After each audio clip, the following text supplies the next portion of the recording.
Hey guys, Courtney here.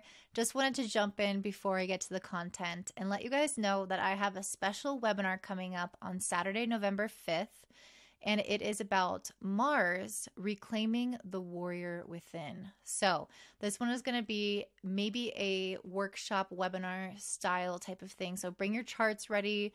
If you have questions, of course, come prepared with those. But we're going to be taking a deep dive into looking at Mars and how it will develop in our childhood, and basically how we can kind of take back where we may have been suppressed in some ways in regards to our autonomy, our will, our anger, our assertiveness, our ambition, our masculinity, our entrepreneurial self, our physical self. Those are all aspects of Mars that can be either underdeveloped or suppressed or really supported in our charts. And if you want to learn about the side of yourself and learn how to bring it into balance, then definitely check this one out. It's very near and dear to my heart, so I hope to see you there. The link for that is down below, and I hope you guys have a great day. Guys, this is Courtney from Lil's Bloom, and today we're talking about the 12th house in astrology. The reason I wanted to do this particular video is because I feel like this is the house that is so hard to grasp, and it makes a lot of sense because it is the hidden house in astrology, the house of secrets, of things that are repressed within us. And so even as an astrologer, I can understand it, I can conceptualize it, but there's something that feels so abstract about it that I really wanted to do my best to kind of nail down in a concrete way. So today we're talking about what the 12th house means, and more importantly, we're focusing on what it looks like in your life to have a planet in the 12th house, or the ruler of the 12th house aspecting a planet or in your chart and in your life. So even if you don't have a planet within the house, every 12th house, every person has a 12th house, and every 12th house has a sign on the cusp of it.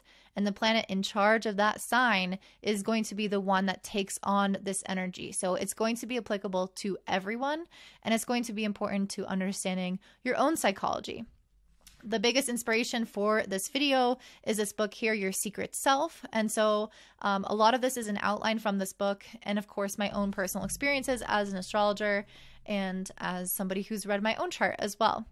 So I'm just going to briefly list off a number of words, keywords that describe the 12th house meaning, and then I'm going to go into and kind of explain what they mean. So first of all, solitude, introspection, and privacy. So the 12th house is a house of isolation. And so this is why it's associated with hospitals, with monasteries, with jails, anything that is kind of separated from society. So planets here may be prone to some sort of solitude. They may be more introspective. You may be more private about the matters that that planet rules in your chart or what that planet represents. So for example, if you have Venus in the 12th house, you may be more private when it comes to relationships or finances than your ordinary average person. The 12th house is also associated with vulnerability, psychic ability, projection, victim and martyrdom, as well as escapism. So vulnerability really comes from the fact that the 12th house is a very sensitive house. It's connected to the collective consciousness.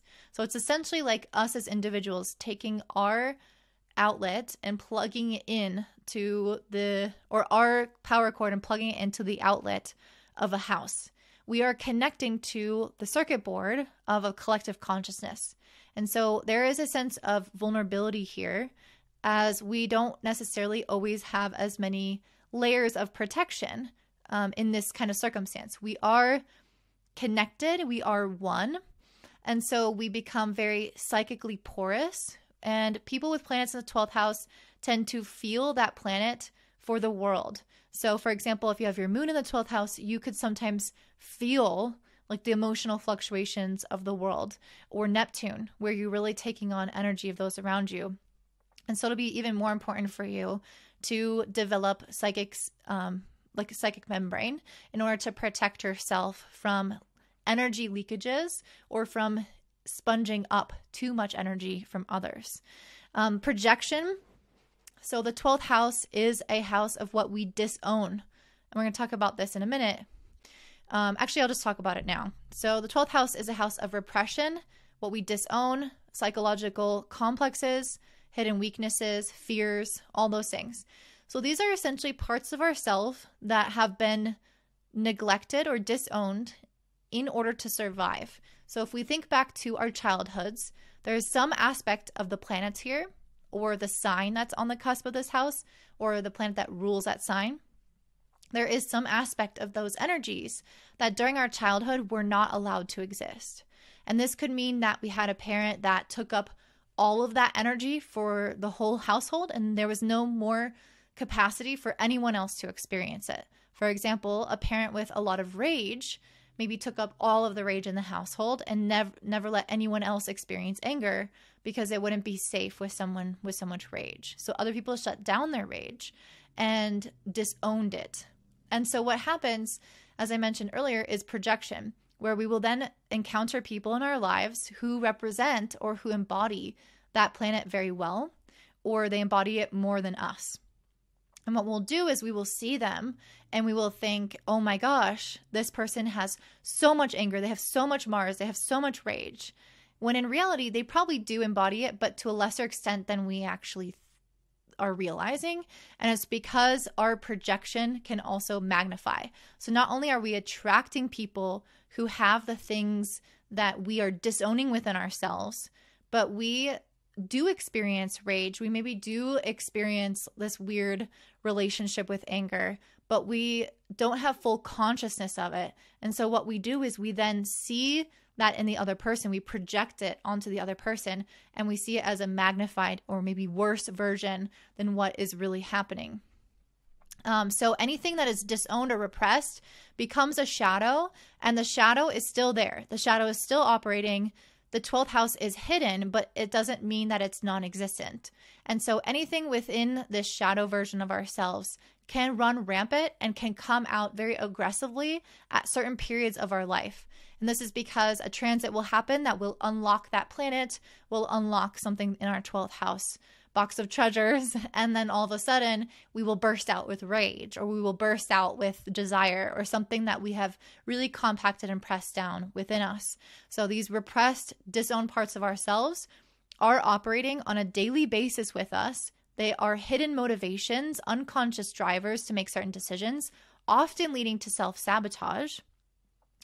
But regardless, they are still always really active, and usually through transit, they will become a lot more obvious in our lives. It will become more overt.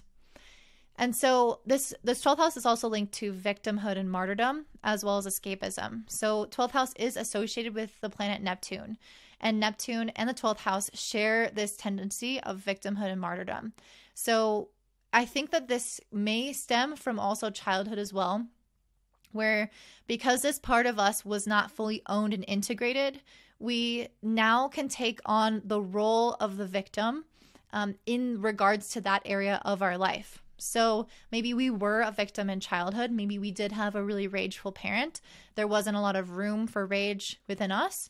And so we've suppressed this part of ourselves, and we project and we find the rage outside of us, and we will encounter more circumstances of people who are rageful and as a result become a victim again. So it's like this cycle that we tend to just keep experiencing.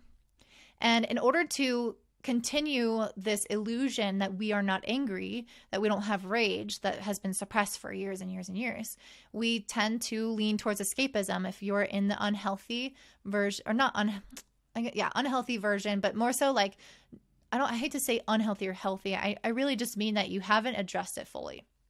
And so when you haven't addressed something that has been suppressed, there is a tendency towards escapism to avoid what's really going on. So I can escape into drugs, I can escape into TV, into shopping. It depends on what planet is there, but there can be a tendency to avoid through whatever you want to do. And there is a karmic obligation to the 12th house.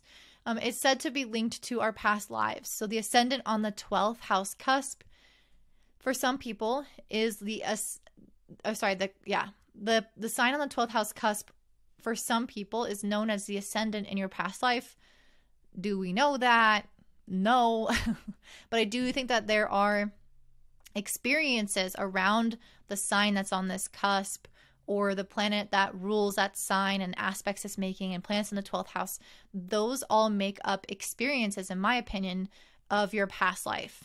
And so I think that we replay some of that in some kind of karmic cycle of obligation of, okay, I experienced this and now it's time to rebalance with this, where I have to kind of maybe redo something in a different way.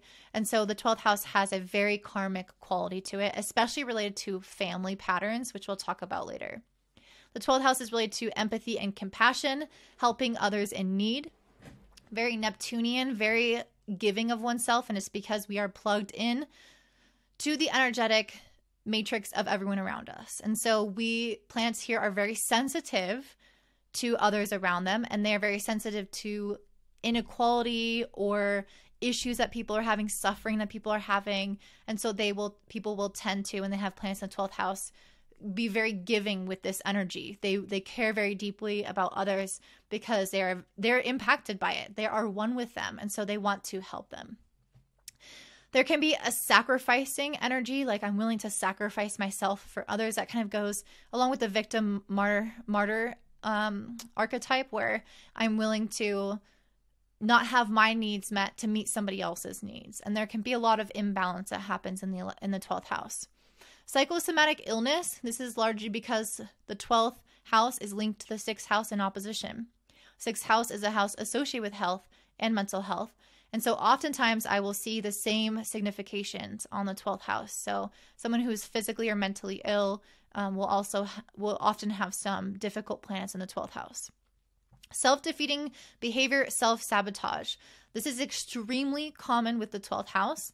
This is mostly because of the energy here not being owned within the self. And so the shadow then comes out and attacks or sabotages you.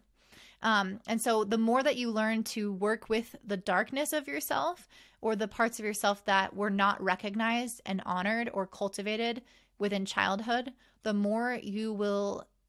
less you will self-sabotage, the less you will get in your own way. Because really the self-sabotage is a form of almost like your parental voice trying to say, you're not allowed to do that. You can't do that. And so as you try to take steps forward and maybe being assertive, which is the other side of rage, which is both Mars energy, you might have that parent who never let you be like that, kind of step in your mind and say, you can't do that, don't do that. And that's when you can self-sabotage. So it's all deeply unconscious, psychological warfare kind of going on within the self. And that's why I talked about there being psychological complexes housed in the 7th house, because we're developing these whole internal worlds that are fighting and furious with one another. And all of this is unknown to us, but it's manifesting in really weird, indirect ways in our external life. And we're like, why am I reacting like that? Why am I so passionate about this? Why am I stopping myself? And these are all questions linked to your 12th house energy. It's also linked to hidden weaknesses, deep-seated fears, and hidden enemies. So because everything is suppressed in the 12th house, the weaknesses and strengths that these planets hold are both unknown to us. So they are still operating, but we don't have full control or consciousness over them.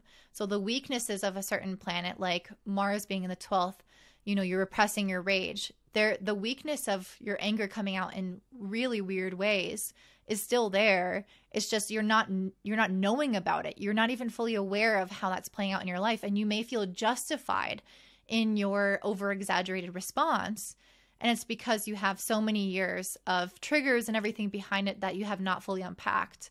And so it feels emotionally justified, and it feels maybe you're not even aware of it at all. Maybe you don't even recognize when you're doing it. Hidden enemies and deep-seated fear. So because everything is so repressed, there is a lot of fear that is cultivated here. Just think about all of the scary movies. The thing that's scary is that there's so much unknown and that it's so dark. Like it's like someone walking into a scary dark room and you're like, I can't see what's under the bed. Like, I don't know what's there. So there's fear. There's fear. And so this is exactly like our childhood, when we are not allowed to fully own all parts of ourselves. We repress them and we begin to have all these weird fears that are coming as a result of not being able to own certain parts of our identity. And it's just a lot of the unknown with parts of ourselves. Hidden enemies. So depending on what type of astrology you practice, the 6th or the 7th house is our known enemies.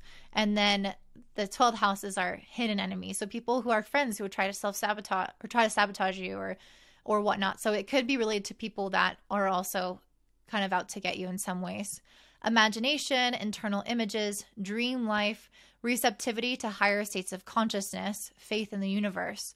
So all these things kind of have to do with altered states of consciousness. So accessing the dream state, the visualization, meditative state.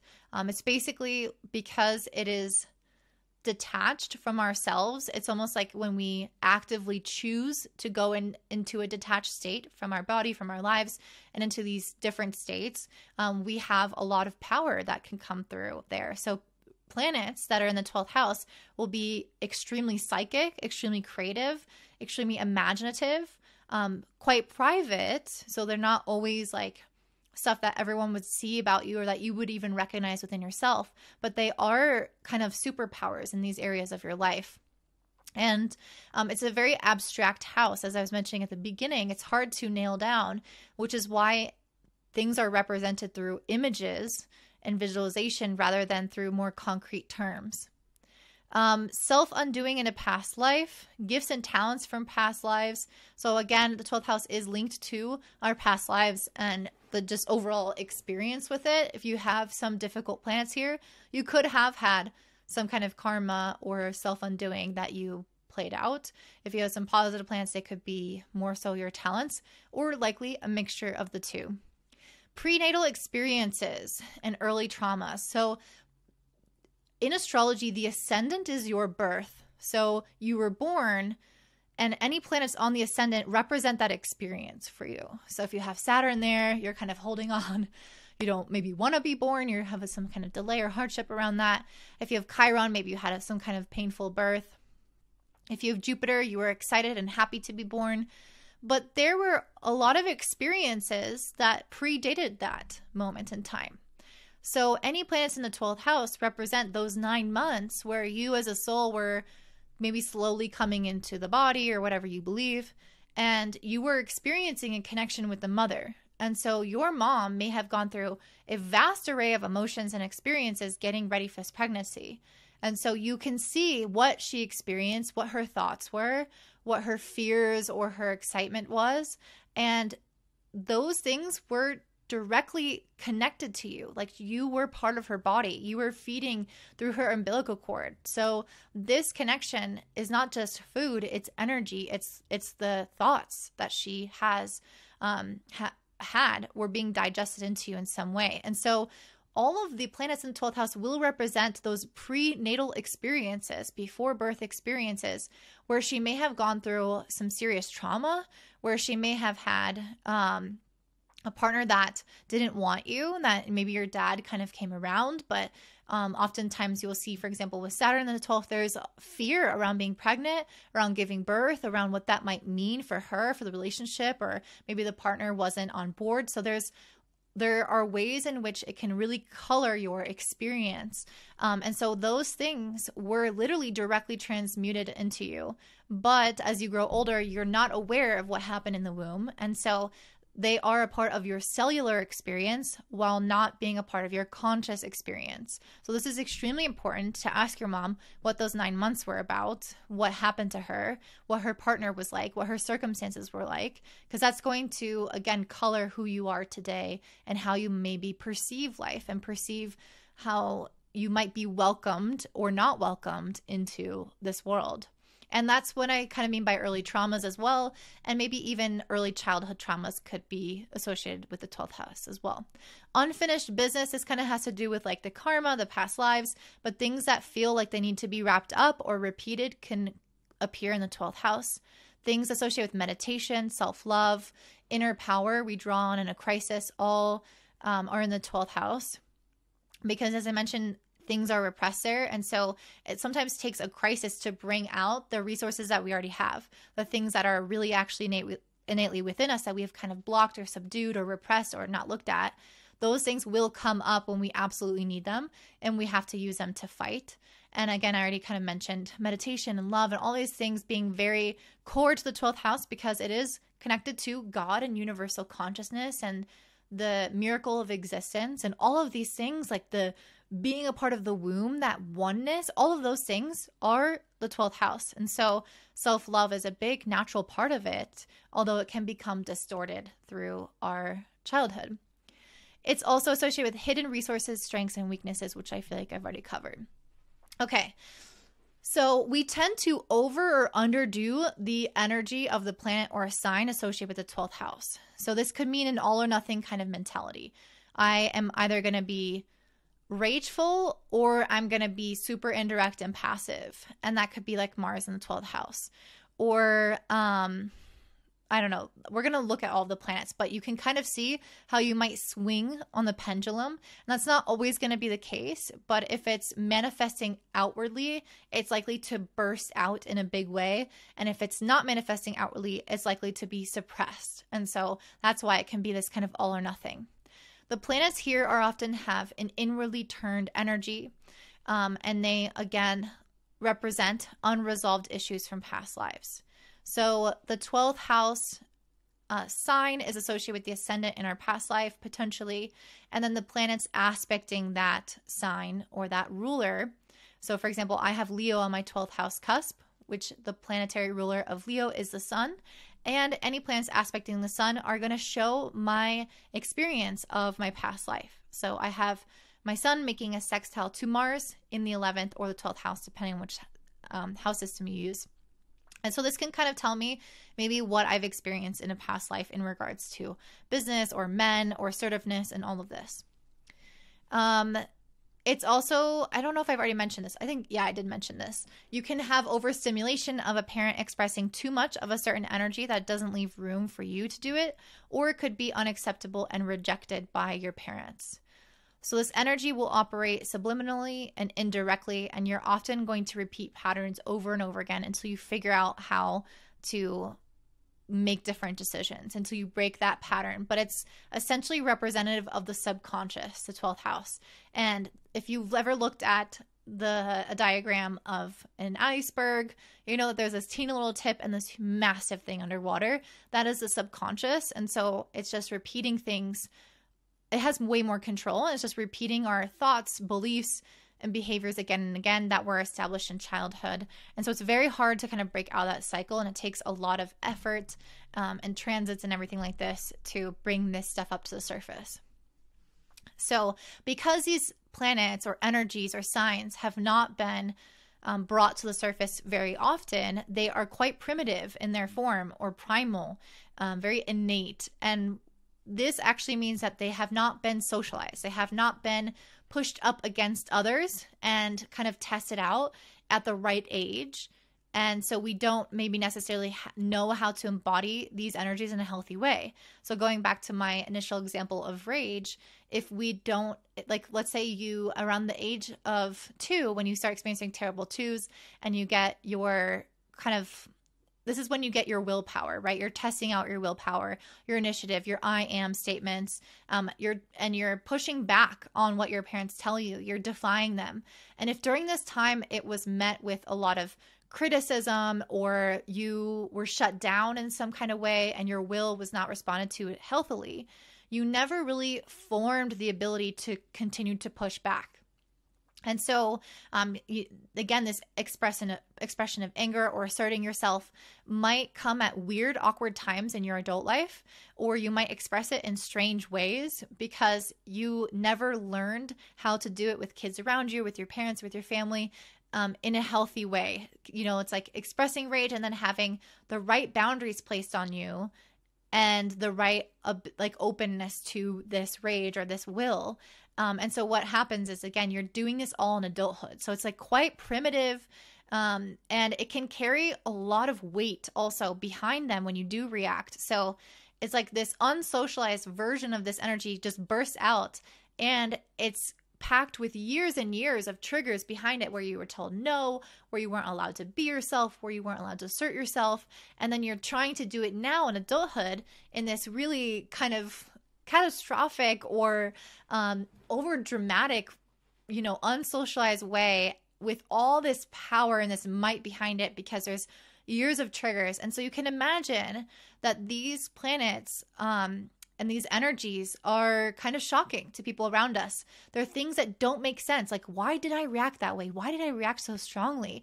And you can look back at your 12th house and see, and look back at your childhood and see where all this stems from, because there's just vast pools of energy and emotion here that are charging it and charging it and charging it. And then all of a sudden it leaks or bursts out. And it makes a lot more sense. So again, you will attract people who embody these energies, and what you'll tend to do is either resent them or idealize them. So they might trigger you, or you might like view them as something separate, something unattainable, like someone that you just wish you could be like. And so, yeah, I think you'll start to realize that the more you own this, the more you will feel connected to people like that. Okay. Planets here are highly sensitive and often unable to cope with life's demands. So because they have not been socialized, and because there's so many triggers and so much energy behind them, and because they're also connected to universal consciousness, they are really amazing for things like healing or helping other people in need, but they're often not really great at being useful tools in our tool bag for our daily life and our personal interactions. And so it takes, again, a lot of effort to kind of bring these things up to speed. It's like a wild animal. Maybe that wild animal has certain superpowers that are very helpful for a certain demographic, but not necessarily for us in a tame way. The repressed experiences makes them grow and emotionally charged. And this is more important because when you're stressed, when you're exhausted, when you're burnt out, when you're upset, it's essentially lowering the threshold that was like the door that was holding these emotions behind you. And then that's when they come out. And so if you're like noticing that it's during these times that you're losing your shit, it's because they have not ever fully been integrated and processed and dealt with and become part of you. And then at your worst, they will come out quite intensely, and it could even embarrass you or surprise you. There's often a lot of shoulds that come with the 12th house. So not only do our parents often not allow these energies to be cultivated in our childhood, but there are a lot of stipulations for how we can and cannot do things. So if it's back to what I was saying before about Mars, which I'm kind of using as a recurring example, is if I'm trying to display my will, maybe my parents will say, no, you can't do that. You should do this instead. You should sit here, keep your hands to yourself, and not go out and try to mess with stuff outside. And what that does is it creates this, again, this internal parent of I should do this, I should do this, I should do this. And we disassociate from the natural energy of Mars, which is I want to do this. I want this. I desire this. So we repress the desire, and the should, the parental voice of the should becomes what's dominant. And so this can lead to the self-sabotage and the rebellion, because there's part of us that's like, I crave this, I desire this. And there's another part of us that's like, you should do this instead. You can't do that. And we can self-sabotage our actual innate desires. And so it's important for us to be aware of this parental voice. It can also come out as like compulsion, obsession, addiction. These are all self-sabotaging tendencies where we're hyper-focusing on other things that take us away from this internal conflict, and allow us to just be or focus on something else that's even more energizing. We also might justify or rationalize something like, I really desire to quit my job and work here or do this, but I should. And so we're going to justify and rationalize why we can't have what we want. And so it makes sense to people around us. We can convince ourselves and people around us, but we're really kind of dying off inside in some aspects. So this internalized judgmental voice of a parent can be quite negative, and this is especially true if you have Mars, Pluto, or Saturn in the 12th house, which tend to be malefics or challenging planets. The interesting part about this is the family dynamics. So not just like, oh, our parents did this, la la la, but the fact that this is a part of a system. So our parents' parents, our parents' parents' parents all kind of displayed certain tendencies. And you can see this when you look at people's charts, and it's crazy. For example, in whole sign houses, I have Mars making a square to Pluto, Mars in the 12th squaring Pluto in the 3rd. And my dad has Mars opposite Pluto, and I think my brother might have something. No, he doesn't have something with this, but I think my mom has something with that. Regardless, Mars-Pluto aspects are not that common. Like, they're not something that you see in everyone's chart, right? Everyone's chart is different. And so when I see these patterns come up in charts of family members, I can see that there is some karma around these planets, and it's likely that this kind of 12th house patterning could be playing out. It could be just a personality trait if it's really owned, but my Mars is in the 12th house in whole sign. So what we see, for example, is if our parents disown a part of themselves, we may mirror that back to them. So for example, my mom is extremely security focused. She is a Taurus moon. She wants to feel like she has a job, she has money, she knows what she's kind of getting out of life. She knows what to expect the next day. I have a Gemini sun. I have Uranus on my moon. I can be extremely chaotic and change oriented.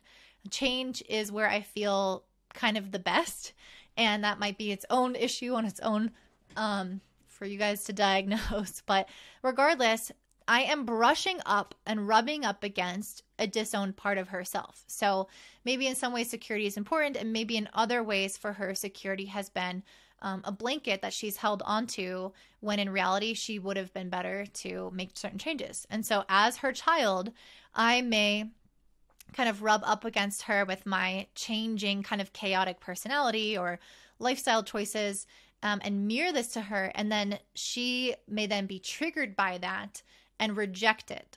And then as a soul, I may have a predisposition to then feel shame around that and suppress that part of myself in order to survive, because I need this parent to love me in order for me to survive. I need this parent to accept me and to take care of me. And so I'm in a vulnerable position. So if they are triggered by some innate part of me, then I may have to push that part of me aside. That's not really what happened in my circumstance. And this is why I believe that our natal chart and our personality has predispositions to view things in certain ways, and to undergo some changes and not undergo some changes. So for example, I've always been a changing person, and that's never really like been affected by my mom trying to keep me stable or safe or consistent. Like that has not affected me. It's almost like it just went in one ear and out the other, because I don't necessarily have a predisposition to listen and attune for that. But there are children who are going to experience shame, who are very much attuned to rejection in this specific area of their life, and they will then split off or fragment themselves and develop parts, so parts of the personality. And so one part is acceptable, the part of me that wants stability, and the other part of me that wants change is unacceptable. And so then it would again split. The part of me that's unacceptable is repressed, and then we play out this family karma, and then I have children and I maybe continue this part. Maybe my child is willful and wants change and all this, and I reject them. And so we start to see how this can play out generation after generation. And so oftentimes when we have planets in the 12th house, we are expressing and playing out the karma of the people before us. So to some extent it's ours, but to many extents it's actually not ours, and it's historical or ancestral in nature. We can also, now that we have fragmented as a result of our childhood, we will then construct walls and defenses to protect the good self, the parts of ourself we've deemed acceptable, and create this self-image around this version of us, and then keep the walls up so that the rejected parts of ourself remain outside, and protect ourselves from the traumatic feelings that we've associated with those parts of ourselves as well. And so things like projection, rationalizations, obsessions, compulsions, lying to ourselves, distorting reality, escapism, all of those things, which are 12th house matters, and even psychosomatic illnesses, are all going to be ways in which our psyche creates those walls and holds them up. These repressed part of ourselves ultimately create inner conflict and take energy. So they are fully experienced all the time. We are living with them both, all these parts, all of the time. But because we want to keep them unconscious because we want to keep walls up. We have to maintain constant surveillance, constant energy to keep them up. And so this takes an immense amount of energy. And so what happens is we're actually taking away energy from getting the things that we want in life, from being a whole person. And it makes it a lot harder to just live and to just function because we are at war with ourselves. We're fighting ourselves. So it's not like I can just want the thing and have the thing. There's all this other stuff going on and all this energy being put into the storyline and being put into these barriers that it's really doing ourselves a disservice, as you can see. So there are often unassimilated demons within us as well. And this is going to be especially true for people with Pluto, Mars, and Saturn in your 12th house. So if you have experienced a lot of frustration, if you've experienced a lot of unmet needs, if you've experienced a lot of trauma or deprivation, or the sense of powerlessness and just rage, if you experienced that as a child, but you were not allowed to express it, all of these things become your internal unassimilated demons. So, for example, the reason I'm using Mars so much is because I mentioned I have Mars in the 12th and whole sign houses, and I had a stepfather that was like, I perceived him as being angry.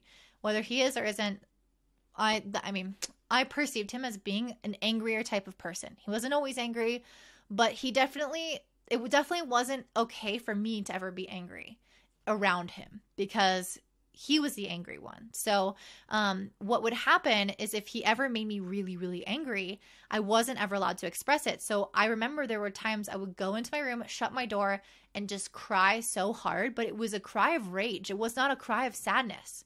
It's like the emotions had become so intense, but so repressed at the same time that they had nowhere to go and came out in tears.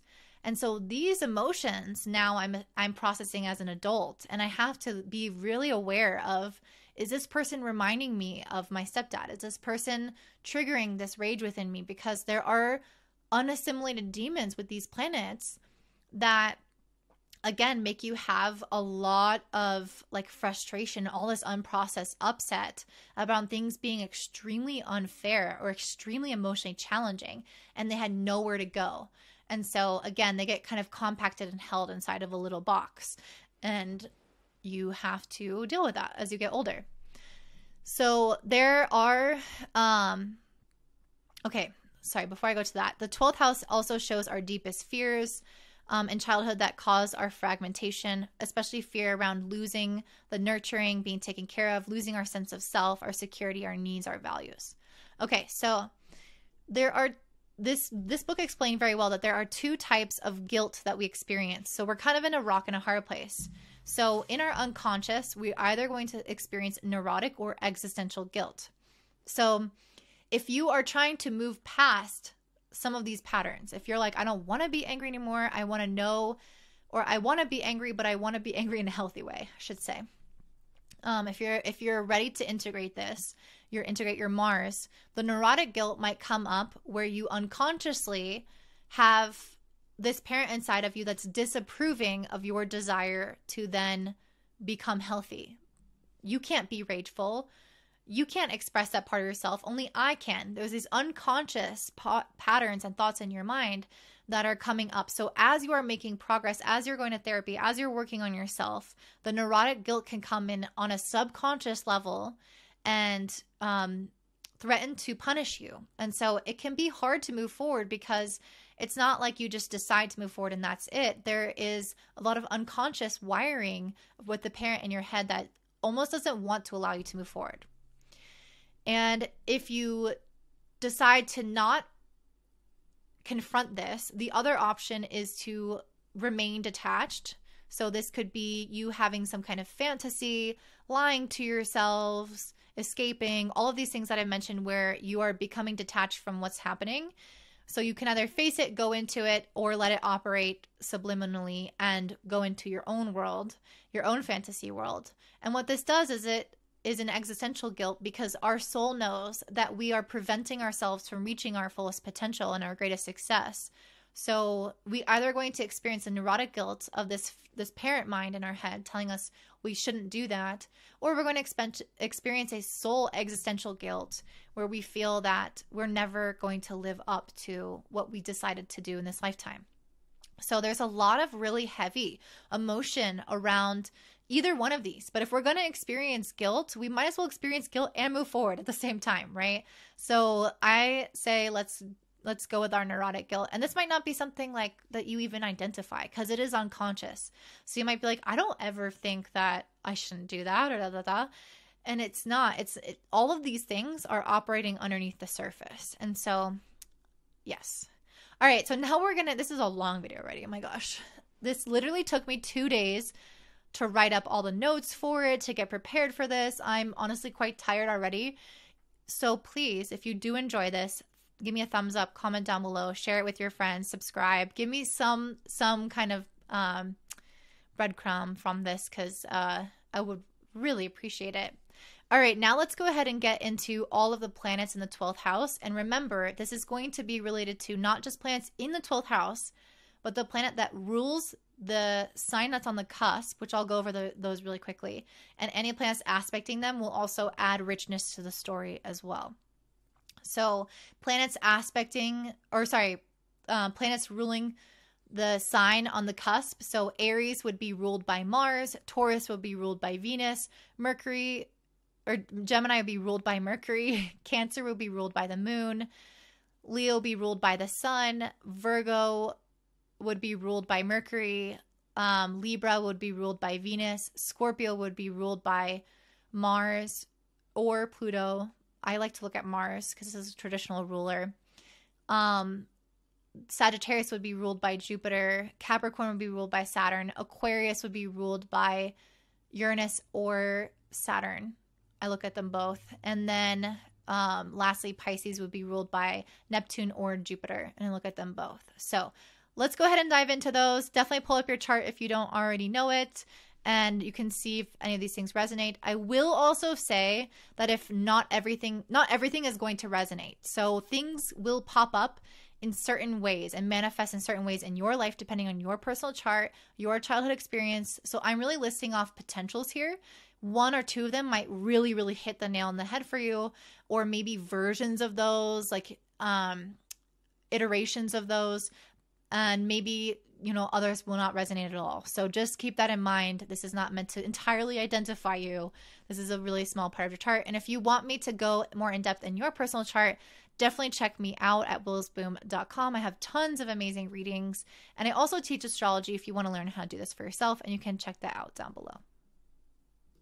Okay, so now I'm going to get into what it means to have each of the planets in the 12th house, and this will also be applicable if this planet is the ruler of your 12th house cusp. So the ruler, I guess I'll briefly go through them. They are going to be, if you're in Aries 12th house cusp, you will have Mars.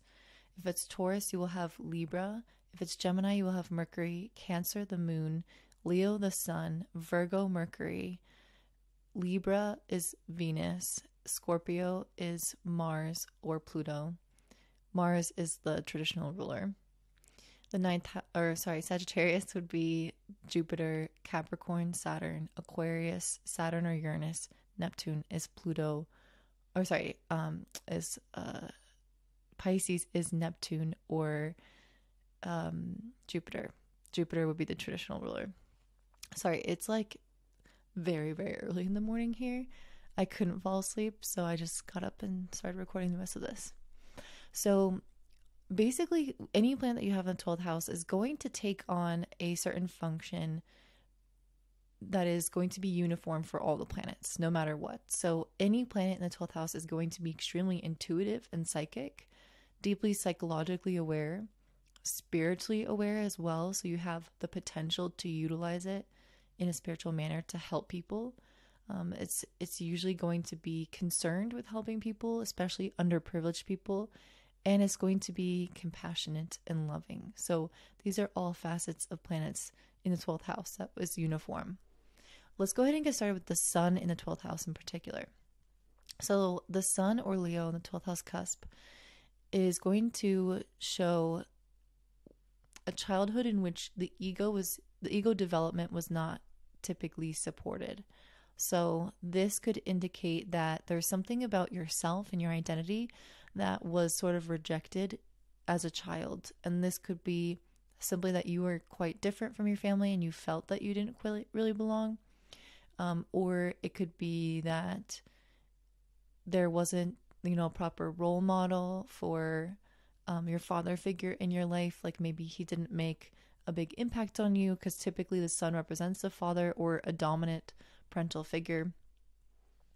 So maybe he was absent, maybe he wasn't a strong role model, maybe he was just kind of emotionally unavailable, or you didn't really connect with him, or you may have even repressed memories of him, kind of idealized memories of him. But regardless, there's usually some kind of feeling that you are isolated growing up, because the sun is our light that shines bright. It's our identity, it's our ego, it's our plot line in our life, our path, and it's in a hidden house of the chart.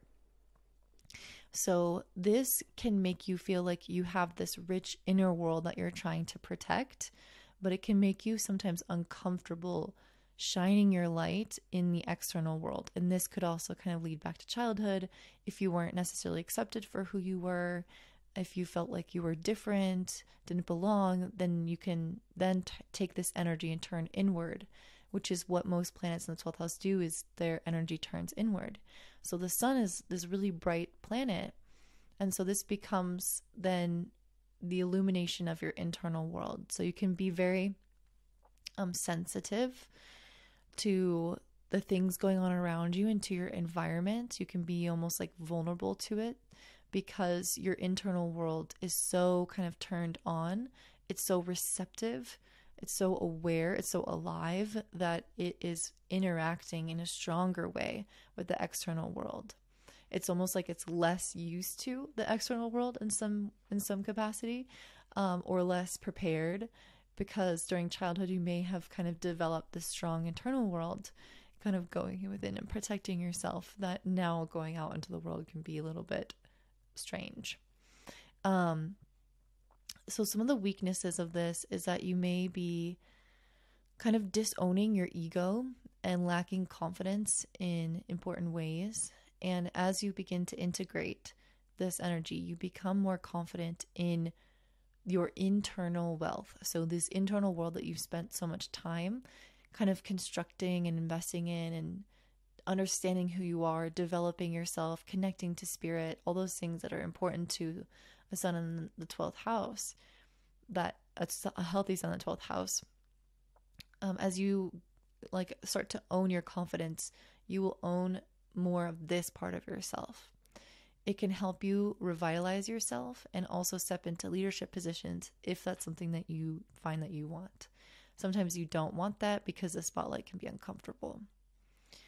So what's really wonderful about this placement is that these individuals will have strong powers of manifestation. And this usually appears in forms where they don't actually have to take a ton of action.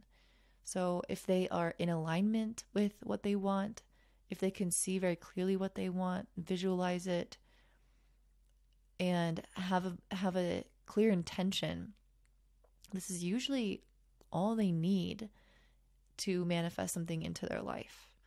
So it's less about pushing and striving and more so about being supported on your life path from the universe, which is really, really wonderful. But the difficult part is that often there will be self-limiting patterns, beliefs, self-sabotage that can prevent the manifestation from occurring. So once you are able to overcome those things, you have a ton of powers of manifestation. And again, this is because the universe is supporting your purpose and your life path. As I mentioned, they can be quite humble or feel inferior or have poor self-esteem, but they can also oscillate into kind of grandiose ideas of the self, where they feel very large and like they have this huge purpose. And so they can maybe oscillate between feeling small and feeling large. And the goal is more so to create a realistic self-image, rather than have it somehow diluted. Failure can be extremely hard for someone with the sun in the 12th house. And they also may be kind of uncomfortable around the spotlight. So sometimes they can have trauma around being seen. So, like, for example, if people tease them for wanting too much attention, or if they had family members that were really loud and embarrassed them, they may have some kind of trauma with being in the spotlight. Or they may be kind of embarrassed about how much they enjoy the spotlight. So they may disown this innate desire that they have. One of the biggest things that these individuals can do is connect more so with the solar plexus. This is our seed of innate power and our confidence and our masculine energy, which is all of the sun. So the more that we can cultivate our relationship with our solar plexus, the easier we will have access to the power and strength and confidence of our sun. And an image that is from this book that I'm reading that represents this is the sun behind the clouds. So the power is still there, but the clouds are kind of covering it. And so that is really what the sun in the 12th house can feel like at times. And it will peek through the clouds. The clouds might pass. It's not a permanent state, but it can kind of feel like maybe there are a lot of times where you desire to be alone, where you desire to hide or to process things on your own. And that can be kind of represented by the sun behind the clouds. So when you have the moon in the 12th house or Cancer as the cusp of the 12th house, you may feel like your parents did not always respond to your emotional needs. Maybe they didn't nurture you in the way that you needed. Maybe they didn't recognize and respond to your internal world, again, in a way that you needed. And so your parents may have instilled an innate belief that you cannot express your emotions and your needs and get them met. So this is the don't cry, be strong, just smile kind of attitude that can be really pervasive in homes that are repressing emotional expression. So you can start to equate this with the belief that I have no right to have needs. And you may have no expectation then from people around you to meet your needs because you weren't really getting them fully met during childhood, or you were not being emotionally attuned to. So this is like a baby crying and then the mother giving them a binky instead of a bottle, and then the child feels missed. And this is okay if that happens sometimes, but if it happens again and again and again, and there's no connection, it creates and cements this belief within the psyche that I have needs, I express those needs, and people don't understand me.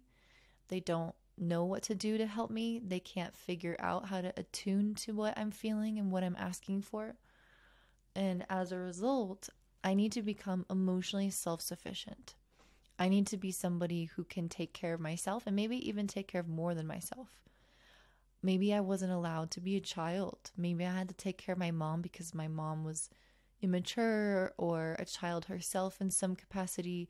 Maybe she was absent. Maybe she was working out in the world and didn't have time for me. Maybe she was psychologically or physically unwell in some capacity. And so there is almost like a failure to establish a healthy attachment to the mother. And as a result, one becomes really self-sufficient, as I mentioned, really emotionally independent. And they are almost kind of deprived of what it feels like to be fully supported and nurtured and mothered in the way that their soul required. And maybe you had a good mother, but maybe she just kind of didn't understand or meet your specific needs, which is also a possibility. So some of the weaknesses that can come from this are oversensitivity emotionally, passivity, also denying your own needs and need for nurturing, and maybe being unwilling to look at some of your emotions or needs. So kind of repressing them so much that not only are you not asking them to be met, but you're not even acknowledging them within yourself. So you're kind of bulldozing yourself. So it's not even like you're parenting yourself. The strength of this, though, is that you can be emotionally very self-sufficient. You can nurture yourself, and you are very responsive to those in need. So you become extremely attuned, usually, to those around you. So when people are not picking up on how you're feeling and asking you what you need, and being aware of your internal world, you then become hyper aware of others' internal worlds so that you can get this connection met.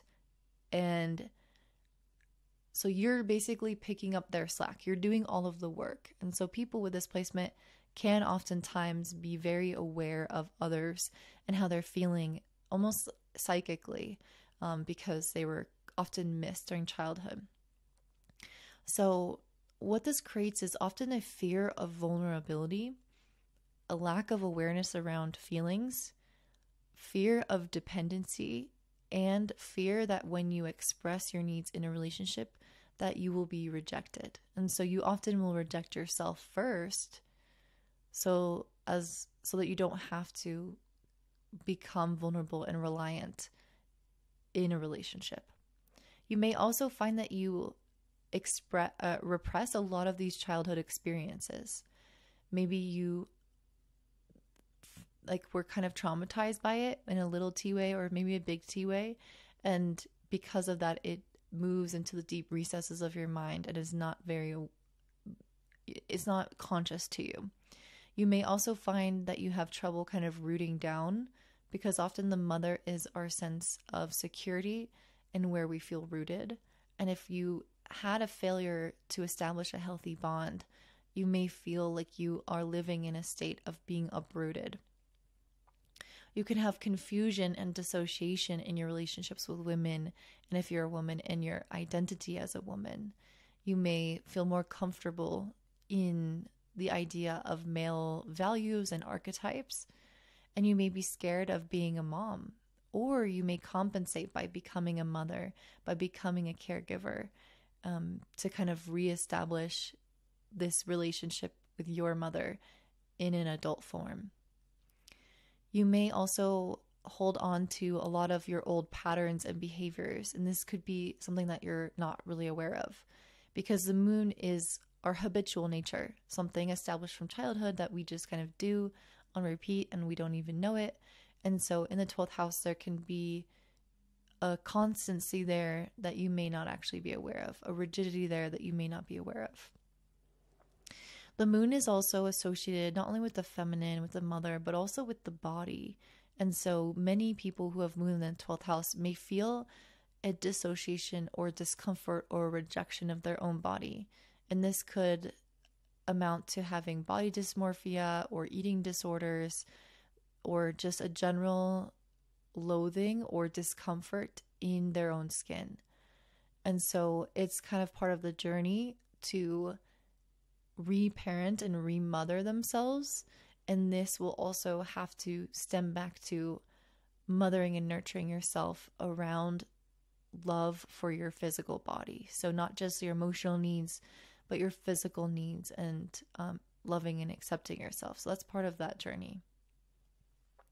They are often drawn to service professions where they can nurture others, where they can caretake others. This is because usually when we lack something, we will often give what we wanted to receive. So we know what it feels like to not have what we need. And so we are there to make sure that everybody gets what they need and everybody's taken care of. So really important is that the moon individual in the 12th house can take on a lot of emotions and energy of those around them. And so it's extremely important for them to have time alone. So again, they can dissociate from their own emotions. They can be more absorbent of others' emotions. So they really need this space in order to differentiate what is theirs and what is other people's. And they may be also more attuned to kind of the plight of the collective. So if the world is really suffering, if the world is really going through something, they may be more so struggling as a result of that. So I already mentioned this, but I want to hone in on it again. Inner child work is important. Reparenting, remothering, and very much nurturing the self. And the image that represents this is a home for orphans.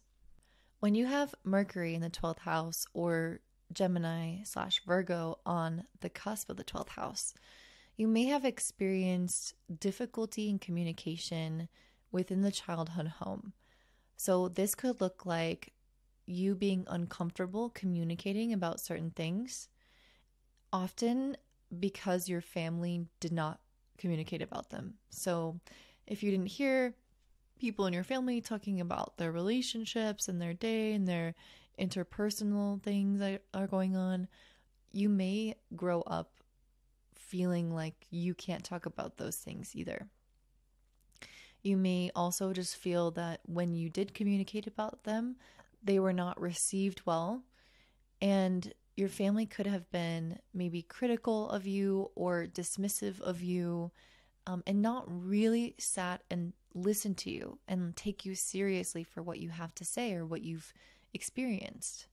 So they can treat you as mentally inferior. And if you think about kind of how we talk to kids sometimes, we can really dismiss them and disregard what they have to say because, oh, you're just a little kid, like you don't really know. And so if you keep getting this message over and over again, you can start to internalize it and become uncomfortable with really sharing what is inside of you to the external world. So your family could tease you about the way that you're speaking. This could even be in a really physical way, like, okay, you have a stutter, or you have some kind of mispronunciation of things, or you're slow to get things out, and your family doesn't have patience for that or is critical of that. Or maybe there were actually secrets within the home and you picked up on that as a kid. And so you become less willing to share your information because you are being modeled how to keep things in. And so there is just a general disconnect from the internal world and thoughts being expressed. And there's like a bridge in our throat from the internal world bridged out into the external world so it can be understood and captured by others. So something in this process blocked this bridge, and it's likely because there was not the correct emotional awareness from your family, engagement in what you had to say, rejection or modeling. There's something along this process that made you possibly feel inferior or insecure or incapable mentally, less intelligent, or you could still feel very intelligent, but still maybe there is a disconnect between always feeling really understood. So some of the weaknesses of this are nervous tension, incessant mental chatter, self-criticism, and worry. Mercury is a very analytical and mind-altering or mind-dominant planet. And what happens when we can't release that? It's just like this ping pong ball shooting back and forth in our mind, and it doesn't release. So it can build up this nervous tension. It can be a lot of dialogue in our own head without it ever being expressed because this bridge is broken. The strength of this is that you can communicate very clearly with oneself. So you have this dialogue with yourself because it has been established from a young age. And usually writing is a very strong tool for self-development and reflection and understanding. So journaling, free writing, creative writing, all these things are going to be usually very proactive and very helpful for someone with Mercury in the 12th house. So usually these are going to be individuals who are quite reflective, who are using their Mercury to become aware of the world, aware of themselves especially, and they could spend a lot of time, reading and writing, studying, doing things kind of on their own. That might not always be the case, but if someone embraces their Mercury, they will be able to do this quite easily. If they are in the shadow side of their Mercury, they may again become quite anxious and self-critical. And so this can also lead them to be distractible and not able to focus on something. So if it depends on if they've healthily embraced this energy or if it has kind of run wild and taken control of them. Some of them may be compulsive about details, lists, or organizing. They can also develop psychosomatic illnesses, so things that develop as a result of this incessant mental chatter and this nervousness, and it can result in the body. It can harden and cement in the physical body because, again, it's energy that's bursting from the seams and not being released. Sometimes they can have trauma related to childhood schooling. So maybe feeling like their peers are ahead of them, they get held back, they got teased in school, they have to kind of struggle to prove their competence within the classroom. Maybe they had a bad teacher. There's so many things that you could say, but there can be, again, this discomfort with owning their own intelligence and feeling like they have to prove themselves in some way. They can over or undervalue their mind and their intelligence. And often they may be kind of the chronic student that's always learning, accumulating more information, but doesn't always necessarily actualize and apply it to their professional life. They can be extremely intuitive, and this can be very helpful in discerning, people's motivations, the psychological underpinnings of things in other individuals, human behavior. So this can be really helpful for people that are interested in psychology. They tend to be non-verbal thinkers. So what this means is that they will perceive life around them more so through abstract means, which is images, symbols, feelings, sensations. So if you think about kind of primitive life before language was created, that is kind of how we understood things. And so this is what the brain is like in the 12th house.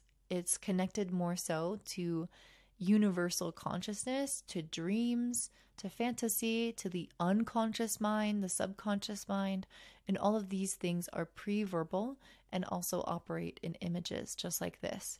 So it can be a little bit harder for people with Mercury in the 12th house to articulate in a really concrete way exactly what they mean, because imagine you have this beautiful picture in your head and then you're trying to explain this to somebody.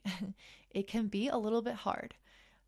So usually what they tend to do well is more so kind of creative work or work that allows them, or transmissions or communication that allows them to connect directly with a feeling. So maybe this is why psychology is a lot easier for them, because they can connect a thought to a feeling quite easily. Or things like literature, where they are making people feel something, they're painting a picture in a book, or poetry or songwriting. So it's less about the facts. It's less about very specific details. And it's more so about the way that things are represented either as a whole or through an image or through a feeling. Not that they can't be focused on details, because they definitely can, but that the way they represent information is usually going to be best done in almost like a creative sense rather than through a really zoomed in and analytical sense. Sometimes they can also have trouble making sense of what they actually not only want to say, but what they think about things, because of the nature of the way that they process information. And this can also lead them to kind of circular or repetitive thinking. The 12th house is really known for often psychological maladies. So having Mercury here, depending on what else is going on with Mercury in the chart, it will really depend. But it is possible, if there are some negative aspects, to maybe have some obsessive thinking or be kind of out of touch with reality. And yeah, so those are just potentials where the brain and the mind and the perception of reality can get distorted. But that, again, is really dependent on the chart. That's not going to happen just by having Mercury in the 12th house. Because the 12th house does kind of distort reality in some ways, it is more so connected to fantasy, to etheric realms. It can mean that people with Mercury in the 12th house may struggle to be more straightforward in the way that they're communicating. So sometimes people will maybe downright lie. This will more so be if Mercury is connected to Neptune, but other times it's maybe because they are perceiving something a little bit different than other people would perceive something. And so the way that they get these ideas across may be seen as inaccurate to the objective perspective. Mercury in the 12th can also create somebody who is not as willing to share. They can be a little bit more private or a little bit less spoken. And then when they do speak, it almost can like burst out of them. And I think we kind of mentioned this at the beginning around the all or nothing type of energy that happens with planets here. And so you may be in a conversation with somebody, they're talking, you're not really saying much. And then all of a sudden you go on a monologue and it's not really a conversation at all. And so that can kind of happen. That is a potential. Definitely doesn't mean it's going to happen, but it could. Again, they may feel inferior about their communication skills and their intelligence overall. Their thinking tends to be subjective and very profound, very emotionally connected. So they may feel a little bit more uncomfortable with small talk or with big social situations, especially because they are very psychically aware of people's thoughts and feelings. And so they become very sensitive to their environment, and it can be very overwhelming to be in large social situations. And the image for this is a reporter in prison. If you have Venus in the 12th house or Taurus, Libra on the 12th house cusp, you may have experienced some type of lack of affection in childhood, where maybe things were not as openly loving as you would have liked. That's not always going to be the case, but oftentimes there may be basically parents who maybe don't hug you a lot or don't hug each other a lot or kiss or say I love you, these little ways that we kind of show that we really care about somebody. There can also be sometimes a lack of values really clearly set, or even appreciation of certain culture and things like that. But this is not always going to be the case. Again, this is just a potential kind of reasoning behind why Venus will operate more so in your subconscious. It's usually because there's often a lack of representation or a disformed kind of representation of that energy in childhood. But it could just be an innate part of us. And essentially what it does is it creates a fantastical relationship with love. And this can really show in the fact that people will idealize relationships and a person. They might kind of see and enjoy the fantasy more so than they actually really experience the person for who they are. And so oftentimes this can result in people being disappointed in the end because they are more so in love with love, and many times can kind of get lost in that love and the beauty of love and universal love. And it can make them a little bit ungrounded in their perception of an individual, of the viability of a relationship. And this can often result in them choosing partners who are maybe not in their best interest. So people who are elusive, who are inaccessible, who are having totally different needs in a relationship, who have really different life paths, who aren't going in the same direction, who are unable to respond to their needs, who are cheaters. And these are going to be people that they may have to kind of learn to overcome. And essentially, they may have to kind of learn to choose who the right person is for them in a really healthy way. And while they are fumbling around in this learning process, which we all are in some way in our charts, they may kind of deny relationships for periods of time. If they are disappointed in certain relationships and how they played out, disillusioned, they may reject relationships and just really honestly enjoy their relationship with themselves. So some of the weaknesses of Venus in the 12th can be denying your desire for an intimate partner, again relating to the fantasy rather than the person or the real love, being self-indulgent, materialistic, or vain. And the strength is that they do have a really strong love for themselves. They enjoy solitude. They get emotional fulfillment from themselves quite easily. They're very kind. They enjoy their own company. So it's like they are dating themselves. And they are very devoted to their inner peace and their own ideals.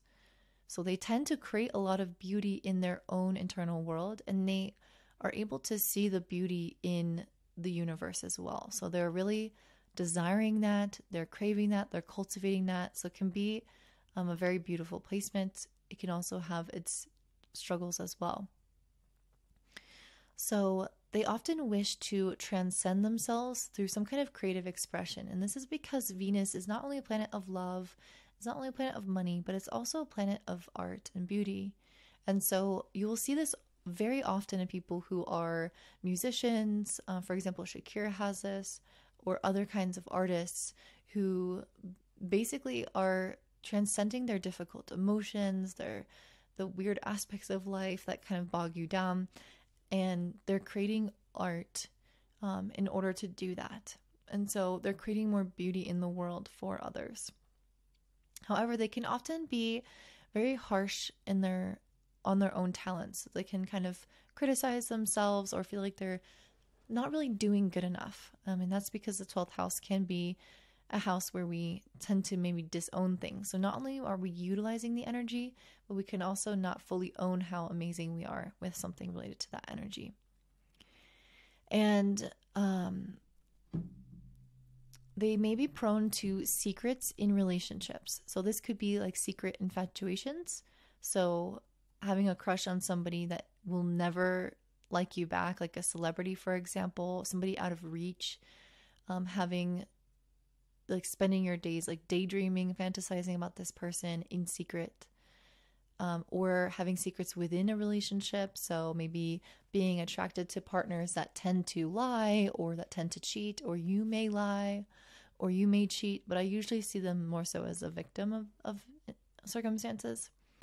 And so they might just kind of keep a lot private in regards to their love life and also in regards to their financial life as well.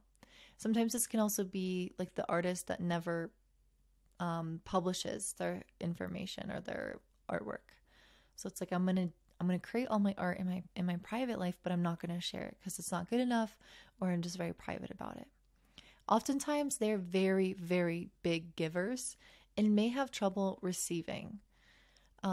As I mentioned, they may also go through phases of rejecting relationships. And this could be because they're disillusioned with past partners, or they're afraid of losing themselves in relationships, or they're afraid of how big their needs and desires are, their emotions are for this person.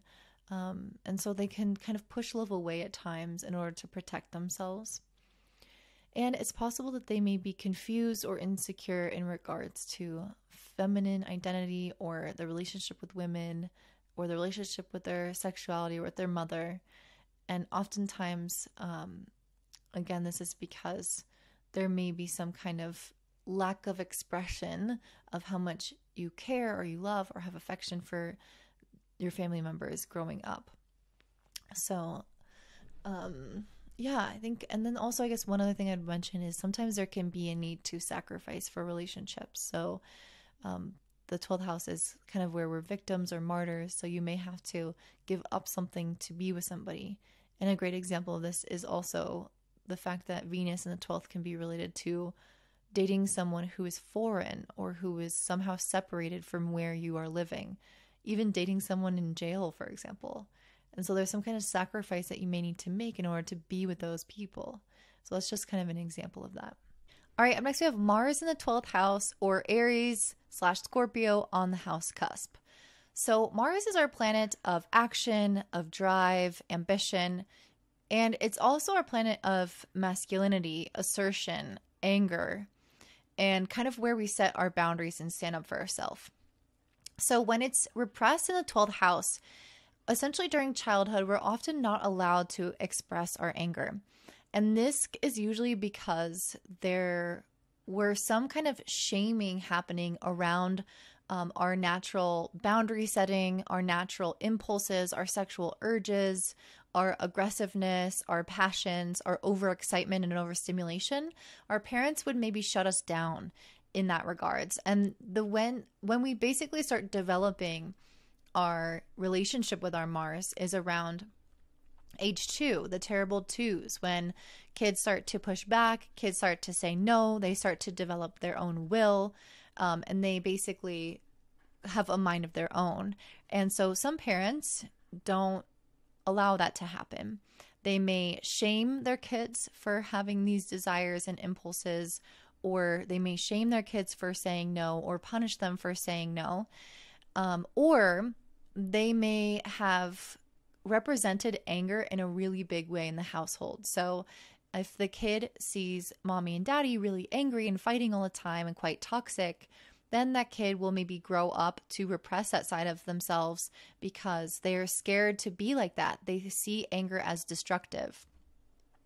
And another thing also is when the family doesn't represent anger at all, so there's never fighting, there's never conflict resolution, they also don't ever learn that anger is healthy and anger sets boundaries. So they could also disown their anger as a result of never seeing it modeled. So they're either seeing it modeled in an overly aggressive way or not seeing it modeled at all. Or just in general, their parents don't allow them to express this side of themselves and they are shamed and repressed. And so they start to associate unconsciously that anger is destructive, that anger will kill, that we can't trust it, and that it is evil and not a tool and not an emotional indication of our boundary being crossed. And so what happens is these adults will grow up and their anger will come out in really kind of sideways type of ways. So for example, they will avoid conflict. They will fear when people are angry at them or aggressive towards them. They will be paranoid, and often this is because of their repressed anger. They will be passive aggressive. They will feel hurt instead of angry, so they might cry or be sad because they can't access anger within them. They may have delayed reactions of anger where they don't realize that they're angry until maybe hours or days later. They may have overreactions stemming from rage that has been suppressed for many, many years. And especially within their childhood, all these triggers building up. And those could then kind of explode out in a specific moment when they feel extremely triggered. Their anger could be directed towards themselves or turned inward, where they are either self-sabotaging, self-hating, self-critical, anxious, overstimulated, can't stop moving. It's like their Mars gets really it goes on hyperdrive and it doesn't necessarily shut down, and it can turn against themselves in destructive ways. They might have indirect expressions of anger, which kind of goes along with the passive aggressiveness. They could also have anger displaced onto people that they really trust, that they really feel safe with. So I'm going to be really angry at my boyfriend or my mom because I know that they're here to stay. Whereas maybe a friend that I'm not super close with or that I don't feel as comfortable being angry around would be weird for me. So this would be kind of an example of people sharing a few people sharing most of the burden of your anger, because it's disowned in many different facets of your life. It feels destructive. And so you want to only let it out in very, very safe places. Parents also may have made you feel like you can't have your own identity. So Mars is a representation of our willpower. So our will is an extension of our ego, of our unique self. So I desire something and I go after something because that is my unique makeup and nature. So it's an expression of that. So when our parents thwart that in some capacity, it's like they're not allowing us to create this separate identity. We are told what to do. We can't have willpower. We are told what to like. We are told how to behave. And so this natural kind of primal energy, this initiative within us that is very innate, really gets squashed down. And it's still there within us, but it isn't allowed to be openly represented. And so this can come out in weaknesses where they avoid dealing with anger in the ways that I've mentioned, or it comes out sideways. This could also mean that they have issues around physical or sexual needs as well.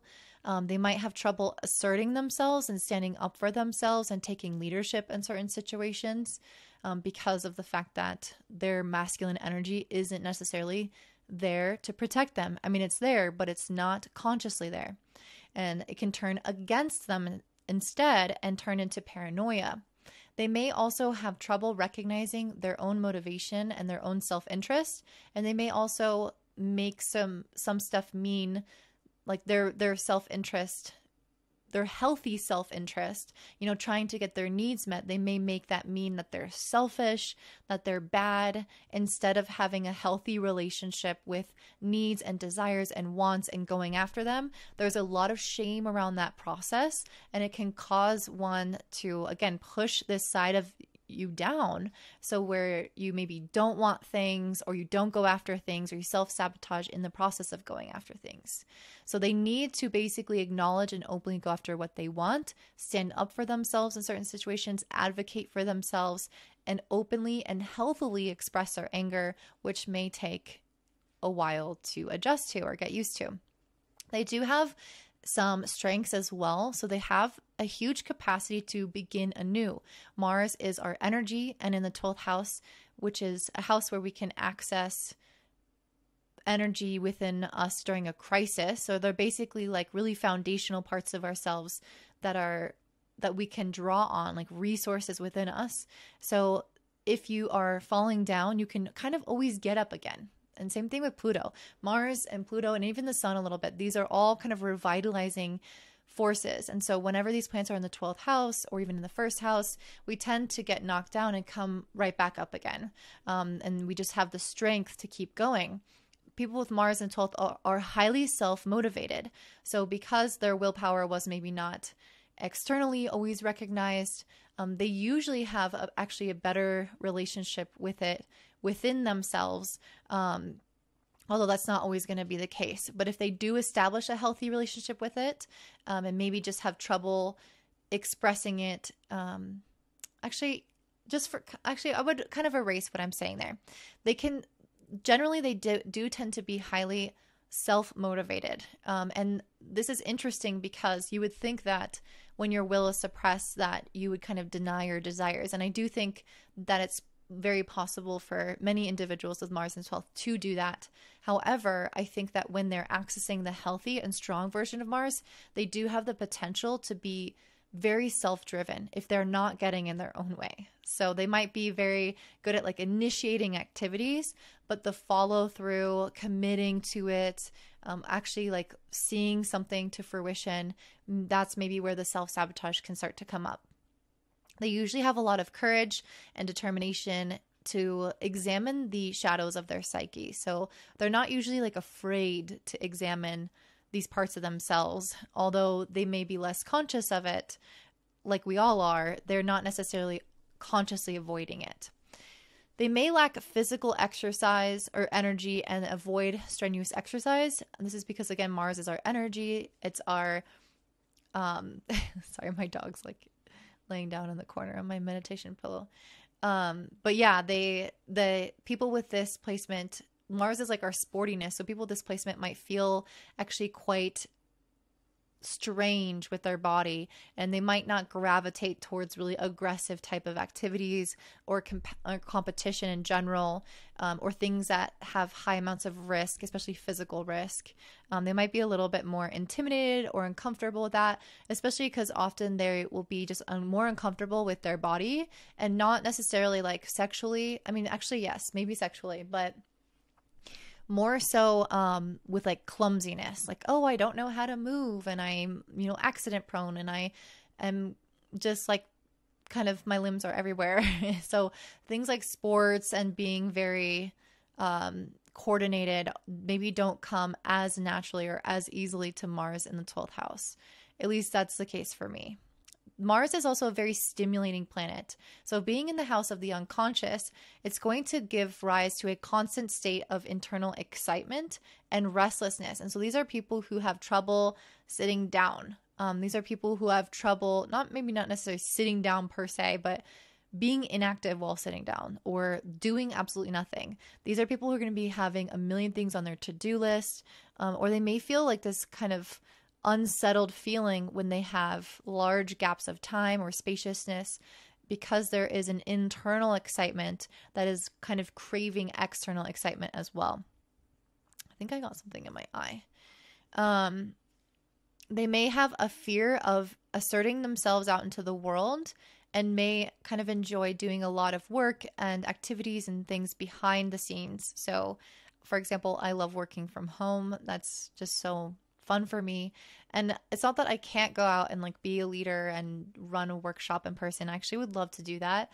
But there is an immense comfort in the idea of having the ability to post a video online and I'm just talking to my computer screen and people will see it, but I don't really have to engage all the time. So I don't think that necessarily they can't be leaders. I think that they absolutely can, but they may just find it easier to preserve their energy by spending maybe some more time alone in their activities or behind the scenes. As I mentioned, they're highly self-motivated, but their confidence in themselves can fluctuate and they may be over or under active in their tasks as a result of this fluctuating confidence. So let's say like a failure occurs and they like, or some task is not really producing the results that they want, or maybe they're not certain if they even want to pursue a certain path anymore. This could lead to periods of time of underactivity, where there may be more confusion about where to put your energy. And then when they find that thing that they can kind of dig their teeth into, then they can be very energized and almost go so hardcore that they're overworking themselves. And so we can always kind of see this with planets in the 12th house, the all or nothing type of mentality. So you may have your Mars kind of shut off and not desire things, not pursue things, not take action, or you could have your Mars kind of burst forth and have a ton of energy. So it really depends on how much consciousness you have with your Mars, how often you work with it, and how your confidence can affect your energy levels. They may also have kind of more grandiose fantasies of adventure and accomplishment. So Mars is also, like the sun, strongly linked to ego and confidence. And so one way to boost confidence is the visualization, which is 12th house matters, of you reaching a certain level of success. Mars is a very kind of triumphant planet that wants to fight its way to the top. And so there can, while there might not be that aggressive tendency or competitiveness, there is a desire to reach a certain level of success, and kind of attached to the image of that in your life, which is going to inspire these individuals. If they're disappointed, as I mentioned, they may begin to shut off their desires. They might also confuse, as I already mentioned, healthy motivation with selfishness. They may also attract situations in which they become victims, or people in which, like people that victimize them. And this is because if they're not asserting themselves, if they're not holding their boundaries, if they're not expressing anger, if they're not kind of taking up space and holding their shape, people or situations will push against it to help wake you up and bring awareness to the fact that you are lacking boundaries. And so people just can kind of pick up on that without even maybe being conscious of it. And so it's really important to work with your Mars so that you don't get taken advantage of. And actually Mars in traditional astrology is also linked to martyrdom, which is as well a 12th house topic. So kind of sacrificing yourself for something. And so we don't want to kind of step into those unhealthy expressions of this energy. They also may have a wide range of fears. However, they are willing usually to confront these inner demons, and they have typically a good talent for helping other people do the same. So they may be interested in psychology or something of that nature, where they're able to dig deeper into what is kind of triggering them or upsetting them. They're a little bit more open to the idea of having to face things head on, if that makes sense. Okay, so they are actually quite hesitant to hurt others. What's interesting is that they may appear like they are less aware of people's feelings. And this is because when the anger is repressed, what happens is there are years and years and years of, for example, trauma in the household or abuse in the household where they can never express themselves, and they can never say, I have an issue with this, or I'm angry. So it all gets built up in these memories. They get suppressed, they get pushed down. And then what happens is that later in life, someone might trigger that memory without them even being aware of it, and it will burst forth with all of these other memories, and there's so much rage, and it feels like an overreaction, and they may be even embarrassed. They may hurt people without intending to. And so even though they don't want to hurt others, sometimes that can happen when the anger has been so repressed and then is ultimately triggered. These individuals actually tend to, instead of hurting others, turn their anger inward and would rather hurt themselves. So if I have to sacrifice myself for this person to be okay, for this person to be happy, then I will do that. But it's important for people to recognize that sometimes we are going to hurt others. Sometimes we are going to make mistakes, and even sometimes we won't make mistakes technically, but it will still hurt people because people are sensitive, and we all have different needs, and sometimes those things conflict and it can hurt the other person. And so they need to become more comfortable with the idea that there is discomfort and anger, and it's okay to experience that. It's okay to hurt people with your anger and realize that you're not going to kill them. You're not going to destroy them. You can rupture and you can then repair. You can make your relationship stronger after you realize what you've done. You apologize, The thing here, though, is that because they've associated anger with destruction, they would rather kind of do anything than release that onto somebody. And so if we can start to recognize that actually anger is healthy, anger is a boundary, then we can start to use it with control, and then we start to hurt people less and less, and we are able to own it in a healthy way. So the more that they become comfortable with their desires and aggression and ability to assert themselves, the more confident and healthier they will feel. They may also have sexual trauma, and this can cultivate guilt, shame, and fear of sex. They may also be attracted to partners that bring out their childhood complexes. So instead of just finding someone physically attractive, they may be drawn to partners who remind them of their family dynamics, and they're kind of playing that out in a sexual way, or in a sexual relationship, I should say. They may also have been affected by their perceived definitions of masculine and feminine within childhood. So for example, if you're a man, you may feel like you're not manly enough, you don't meet certain masculine standards. And if you're a female, you may feel like, oh, I'm too masculine, I'm not feminine enough, and you may have this discomfort with either one. Overall, these individuals tend to thrive on challenge, and again have an extraordinary capacity to begin anew, to help people discover their own psychological demons. And as they begin to face and own their anger, they can become unstoppable. If you have Jupiter in the 12th house, or Sagittarius and Pisces on the cusp of the 12th house, you may find that growing up, your desire to reach for more, to be optimistic, to believe that you can attain more, to grow beyond the narrow confines of your world, to be extremely generous, to learn a lot, to basically be like the biggest, brightest, best version of yourselves. You may have found that that was discouraged by your parents in some way during childhood. And it may be not so actively discouraged, where they straight up tell you no, that you can't do something or have something. But at the very least, they could have modeled to you that you need to be realistic. You need to be safe. You need to stay within the confines of what is known, of what is, likely going to happen. And so you can kind of grow up with parents who maybe don't allow you to really think for yourself, or have these big audacious goals, or even set your own beliefs. And this could even be religious as well. Maybe you had a family that wanted you to believe a certain religion, and kind of stay in line, and you wanted to color outside lines. You wanted to believe in the spirituality and the occult and all of these things.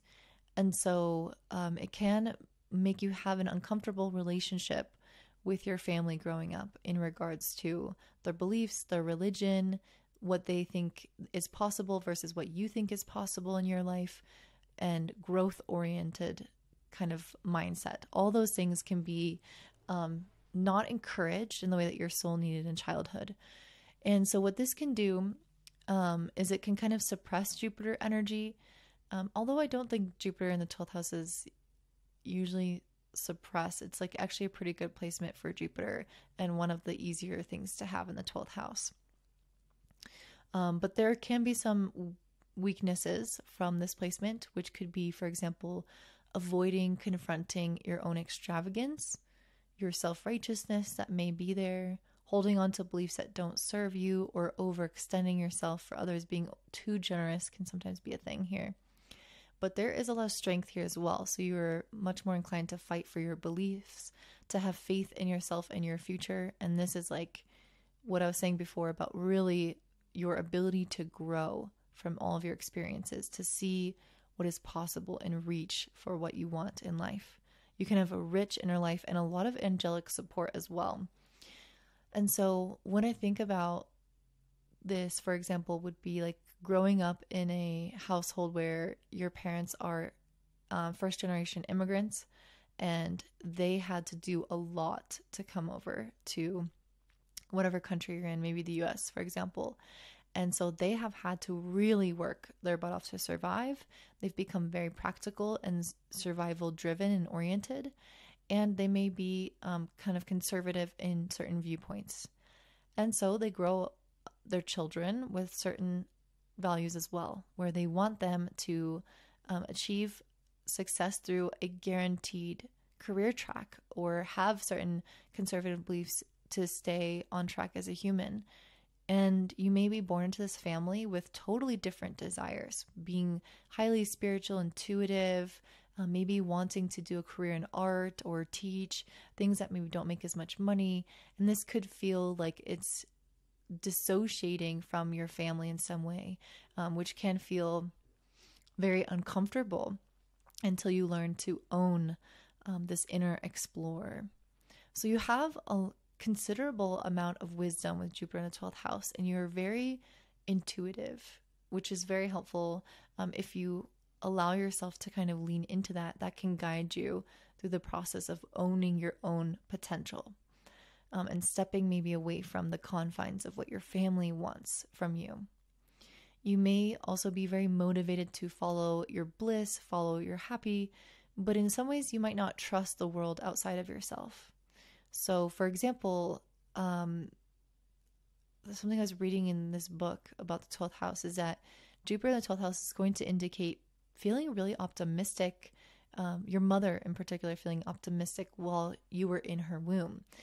And so her feeling like excited and great, and you having this amazing relationship with her while you're in the womb and feeling stoked on life and ready to be born.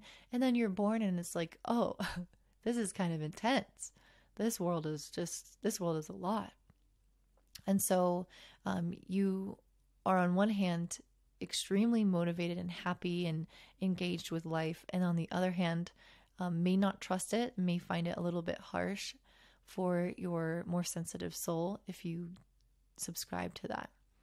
You may experience big dreams and visions, but feel constricted when adapting those to society, especially if they don't value the same things as you. And this is what I see with somebody who wants, for example, to help the environment and has this big ideal and dream to make huge environmental changes. And then you look around you and no one else is making those changes. No one else is really there working to that degree that you are. And you may feel somewhat discouraged having this big energy, this big dream, and having to kind of size it down to fit reality. You often won't subscribe to organized religion or philosophy or just kind of beliefs that were handed down to you. Usually this is something that you want to create for yourself, but because your family may not have been open to those specific unique beliefs, you can be more secretive about them. You can operate with them in your life, but not be as willing to share them. You may also struggle with having a sense of realistic limits. So you can be very optimistic, exuberant, expansive, and feel like there's unlimited potentials, but you may also reach disillusionment as you start to see some things not manifest, because life is not always so linear, not always so perfect. And so that can also lead to some self-doubt around your abilities or your manifestations. And it's almost like having to adjust to this world in some ways. Overall, I think that your parents may have been uncomfortable with the idea that you could reach beyond what they ever could. And this is likely very subconscious.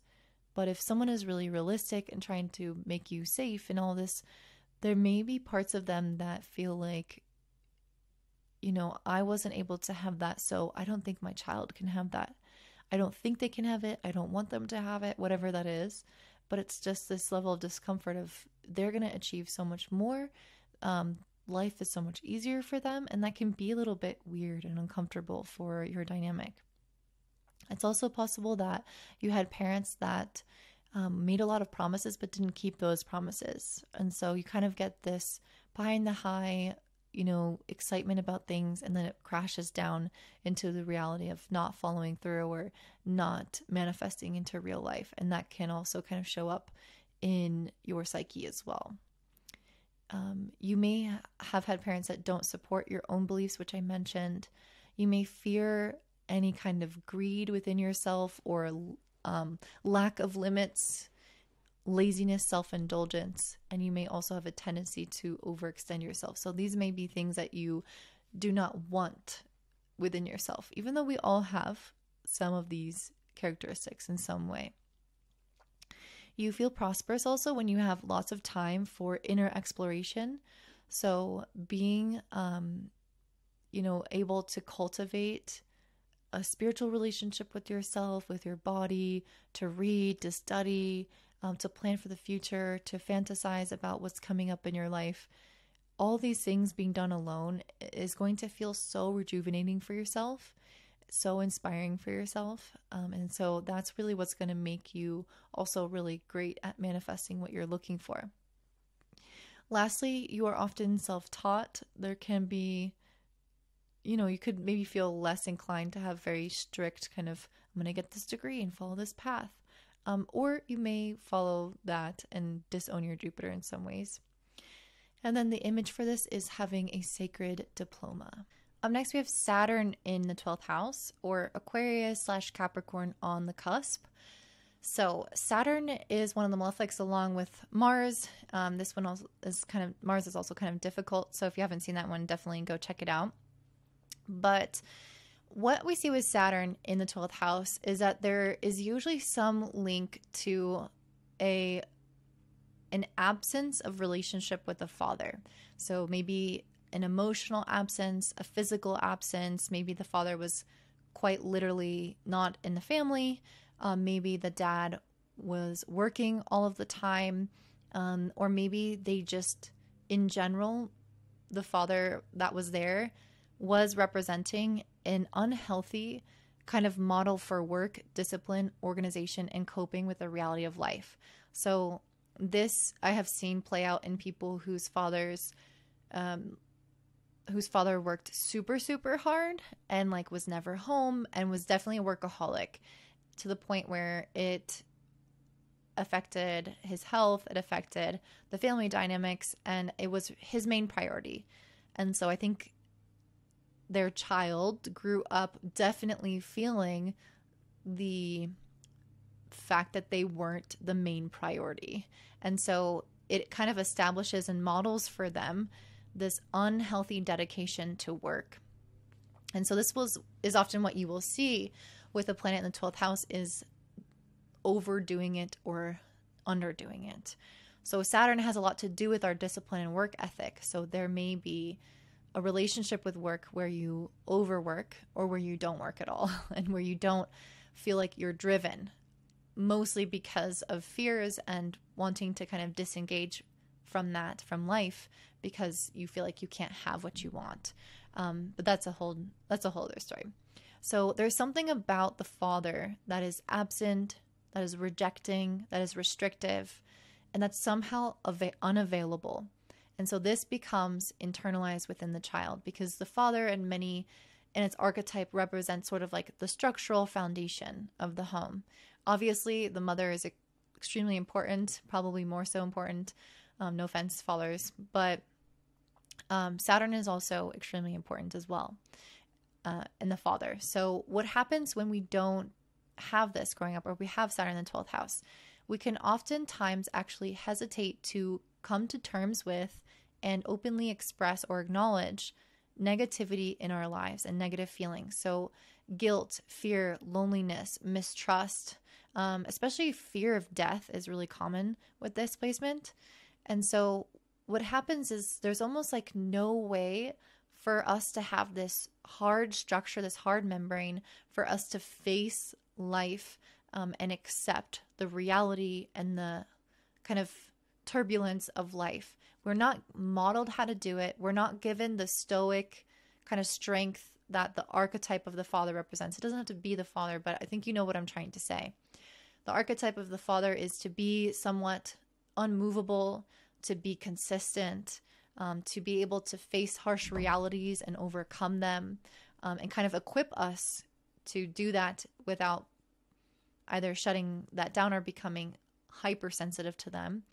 Whereas the mother is helping us more so process our internal world and our emotions. And again, it might not be mother, father, but it's the archetype. And so they may have trouble coming to terms with these negative feelings and negative circumstances and harsh realities of life. They may also self-sabotage or deny their professional success, which I was mentioning before. And they could have just general psychological rigidity and withholding within themselves. So there are a lot of strengths as well with Saturn in the 12th house. You can have, first of all, inner strength. So it's almost like you become a little bit maybe more stoic, or you're not always like obsessing about the negative or accessing the negative. And then you can become resilient as a result of this, because you're kind of just moving through life and maybe ignoring some of your difficult emotions. But also, as you work more with your Saturn, you can become more acquainted with those, and you can become strong as a result of that. So it's not just like it's stuck forever and you're unconscious. The more that we utilize these planets, the more they become our superpowers. Saturn in the 12th house can also represent strong self-discipline if you're accessing it. So I've seen people work extremely hard, very consistent, and in a very admirable and professional way. So I have been extremely impressed, actually, by many people with Saturn in the 12th house. Usually these individuals have a huge capacity to cope with loneliness and to handle responsibility well. And I will say that Saturn in the 12th house can attract loneliness a little bit. And it's often this kind of vicious cycle where you may have thoughts of like, I don't want to be lonely, but I am lonely. And then you kind of attract more loneliness. But it's not just like, oh, I'm having thoughts of being lonely, so I attract more loneliness. It's actually more so you get invited to stuff and you maybe don't go, or you don't make the effort to make friends. And so I actually see it more as a self-sabotaging pattern where they will have those kinds of thoughts and then they will just kind of continue behavior that they are unconsciously perpetuating those beliefs and that reality. And so I see that a lot with all of the planets in the 12th house. It's not just Saturn, but loneliness in particular, because Saturn is an isolating planet, is one of the things that might come up. So Saturn tends to restrict flow and create more structure and rigidity. So people may essentially be afraid to surrender to the inner flow, to the ebbs and flows of life, the ups and downs, kind of the sensitivities of life. They may be afraid to surrender to loss of control in general. So things that are outside of us that impact all of us, like for example, death. That's why they often will have a strong fear of death or a strong questioning of what is consciousness and what is life after death, and is there life after death? They can be almost like cynical or have very strict views in this area, or that's not true at all for them. And they could be very disciplined and almost like, very disciplined and dedicated to their spiritual selves. And so they can kind of take many different forms, but it's generally a similar energy of being really dedicated to or afraid of and rigid within some kind of spiritual philosophy and of things that are outside of us, things that we can't control. So we are either kind of rejecting it or we're going into it super hard, which is kind of the all or nothing that happens with planets in the 12th house. So they might experience a lot of fears that threaten them, again, typically of things that are outside of their control. And unfortunately, there can sometimes be self-undoing, where I was mentioning before, where we then perpetuate some of the things that we fear or bring them into our lives through our behavior. That's not always going to be the case. That's only maybe if it's kind of like a negative example. There are vast arrays of how these things can light up in our life. So don't be discouraged if you have Saturn in the 12th house. Just take what resonates for you and your consciousness at this moment. So people with Saturn in the 12th house can be quite disciplined with their emotions, and they will push them out of their consciousness and stay busy with tasks. So because they were never really taught how to face and process maybe some negatives of life, or maybe their father was super busy, all the things I mentioned before, or maybe it just wasn't really talked about within the family, or the family didn't have really the right tools to provide for the child who maybe had more fears growing up. And a quick example of this as a tangent, I know someone with Saturn in the 12th house who's extremely psychic, and growing up, she would see like ghosts and people in her house, and she'd be really scared of them. And I'm not sure that her originally, like at a young age, that her parents fully understood or had the tools to help her cope with what was going on, with what she was so awakened to. And so it led to quite a bit of fear within her. And so I think that's kind of a great example of a unique way of not being given the tools to face some of these like darker emotions or these bigger fears. And so they will kind of, again, push out those fears or those negative emotions, and they will just stay busy with tasks. So I'm going to keep working. I'm going to keep being responsible. Again, that's not all manifestations, because maybe they'll disengage from work, but they can kind of get more invested into this reality in order, and manifesting kind of more of what they want in order to ignore the harshness of this reality. And so it's like they're not fully embracing the full picture. And it's because there is so much fear attached to it and they don't have the tools, that they can't look that way. So I hope this is making sense. They also may be afraid of their inner life. So these deep-seated fears, they may feel discouragement and despair when things don't go their way. All these things that I've kind of mentioned, they can be just kind of afraid sometimes to kind of go into the negativity that might be within them. This could also manifest as an inner rigidity that could prevent relaxation. That's not necessarily something I've seen firsthand, but that is possible. They may be unable to make contact also with the people around them, to really connect with those individuals. And this could be because of this kind of the separation that Saturn tends to do. And also the 12th house is already associated with isolation. So there tends to be something in this person's psyche that is going to create blocks between this connection. And usually what I see with Saturn is some kind of deprivation in childhood, wherever we have Saturn, there was something that we didn't get our needs met with. We weren't, like as a particular soul, we had a particular need in this area of our life. And it's like our parents were not qualified. They didn't have what it was that we needed, or they didn't understand what we needed, or they didn't attune to what we needed. And so what I often see, again, with Saturn being in the 12th house, is that there may be ways in which you felt like you were missed in childhood, like you weren't fully understood.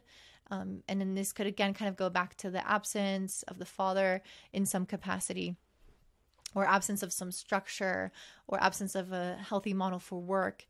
It may have made you feel like you were missed in some ways, or not safe in some ways, like you, if the structure is absent or is not fully like apparent to you as a child, then you might feel like you can't relax and let go.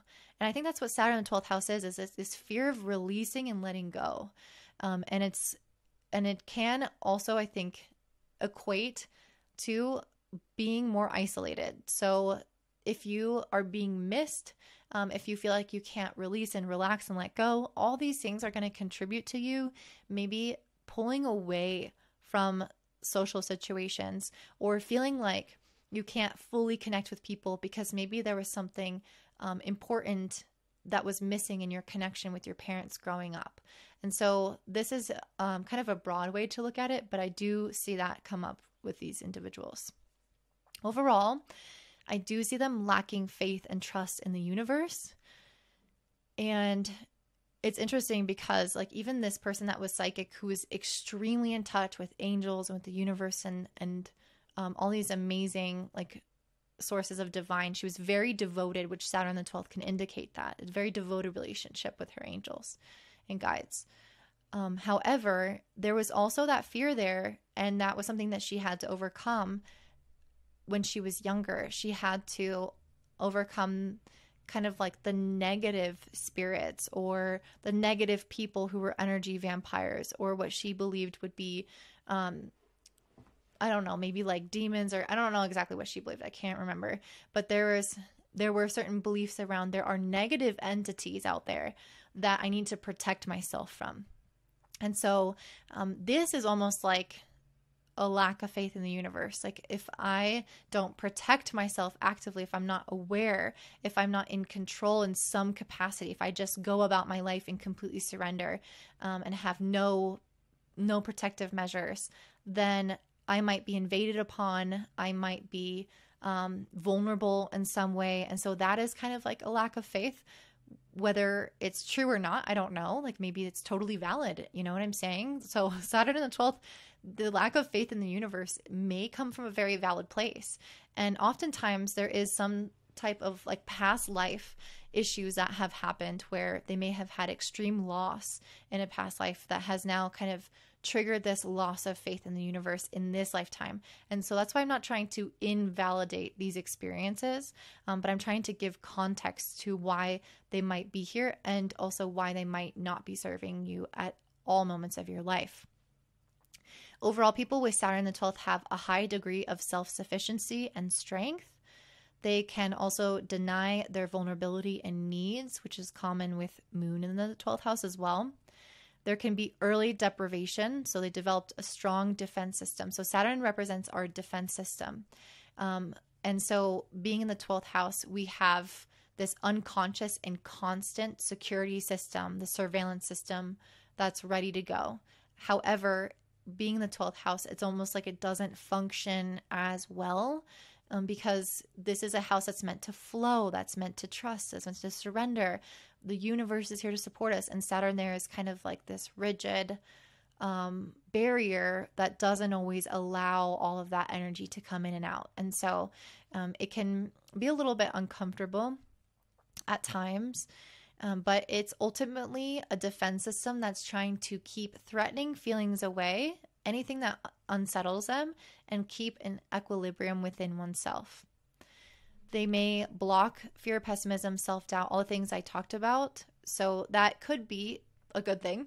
But also, along with it, at times they may block the part of themselves that is also here to show us where there are limits in life, where there are certain restrictions that are necessary or this part of life. And so if it's kind of like you've completely shut off your Saturn, you may have less access to this more cautious side of your nature, which is necessary. Not always going to be the case. Again, it's going to depend on the individual. Intimacy can be threatening. So there's a fear of being known, judged, and abandoned. And this could be linked to having this experience in the past or in a past life.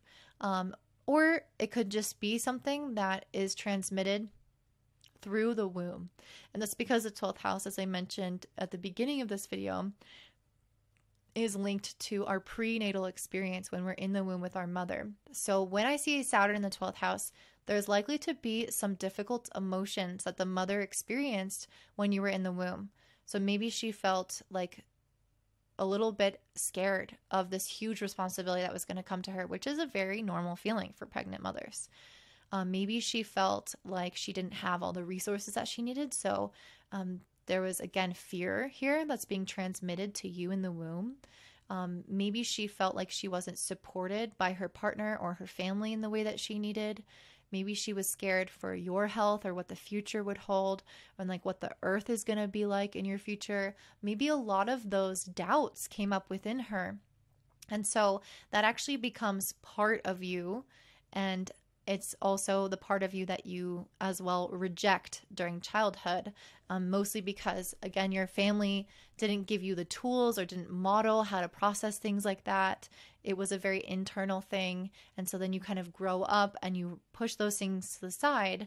And then they result in you having these walls and these barriers, which again can prevent you from establishing connection and real relationship and, again, real intimacy. And so all of these kind of fears that your mother had, that were, again, not processed fully, that are within you, that are not processed fully, they can manifest as feeling like, I can't trust the world, I can't trust the universe, I can't trust people. Maybe something is out to get me, or maybe I have to control things to keep myself safe. Maybe I have to have certain defenses. And one of those defenses is often in social situations to protect your heart of, I can't get hurt, I can't get abandoned, I can't have lack. And so I'm going to protect myself by pulling away or being very slow to trust or withholding feelings so that I don't have to give all of myself to someone and have the potential to be really hurt. So it's all tactics to maintain control over the self, to maintain safety and equilibrium within oneself, which again can lead to kind of this rigidity. What's interesting about this, though, is that these individuals, they may seem like cold or calculating or whatever. They are not. They are some of the most enjoyable, some of the most uplifting people. They can feel extremely positive.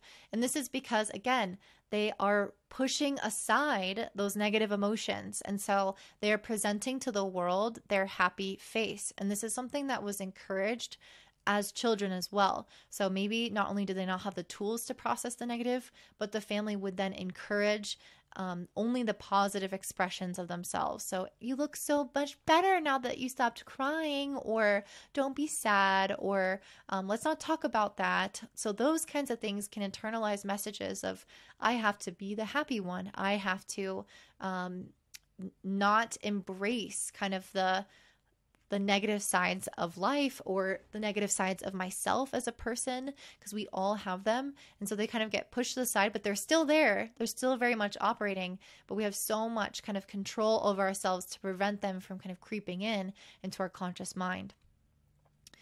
Again, I think I already mentioned the father being unavailable. We can have also a distorted concept of the father, which is based off of more so fantasy than reality. We can also struggle with feelings of inadequacy in professional work because of this not being modeled properly in our childhood. We can battle anxiety, especially when we attempt to create a fulfilling work situation. That's not going to be the case for everyone, but there may be some level of anxiety. I've also seen depression very common with Saturn in the 12th house. So there can be so essentially, it's funny because it's like you're pushing away the negativity, but it's still there. And so that can be the depression. It's like a suppression of the emotions, not allowing yourself to express them. And that compacts it and compacts it and compacts it until it becomes this depression. And so that's exactly what I've seen quite commonly in the 12th. But again, not for everybody. It's going to depend on the rest of your chart.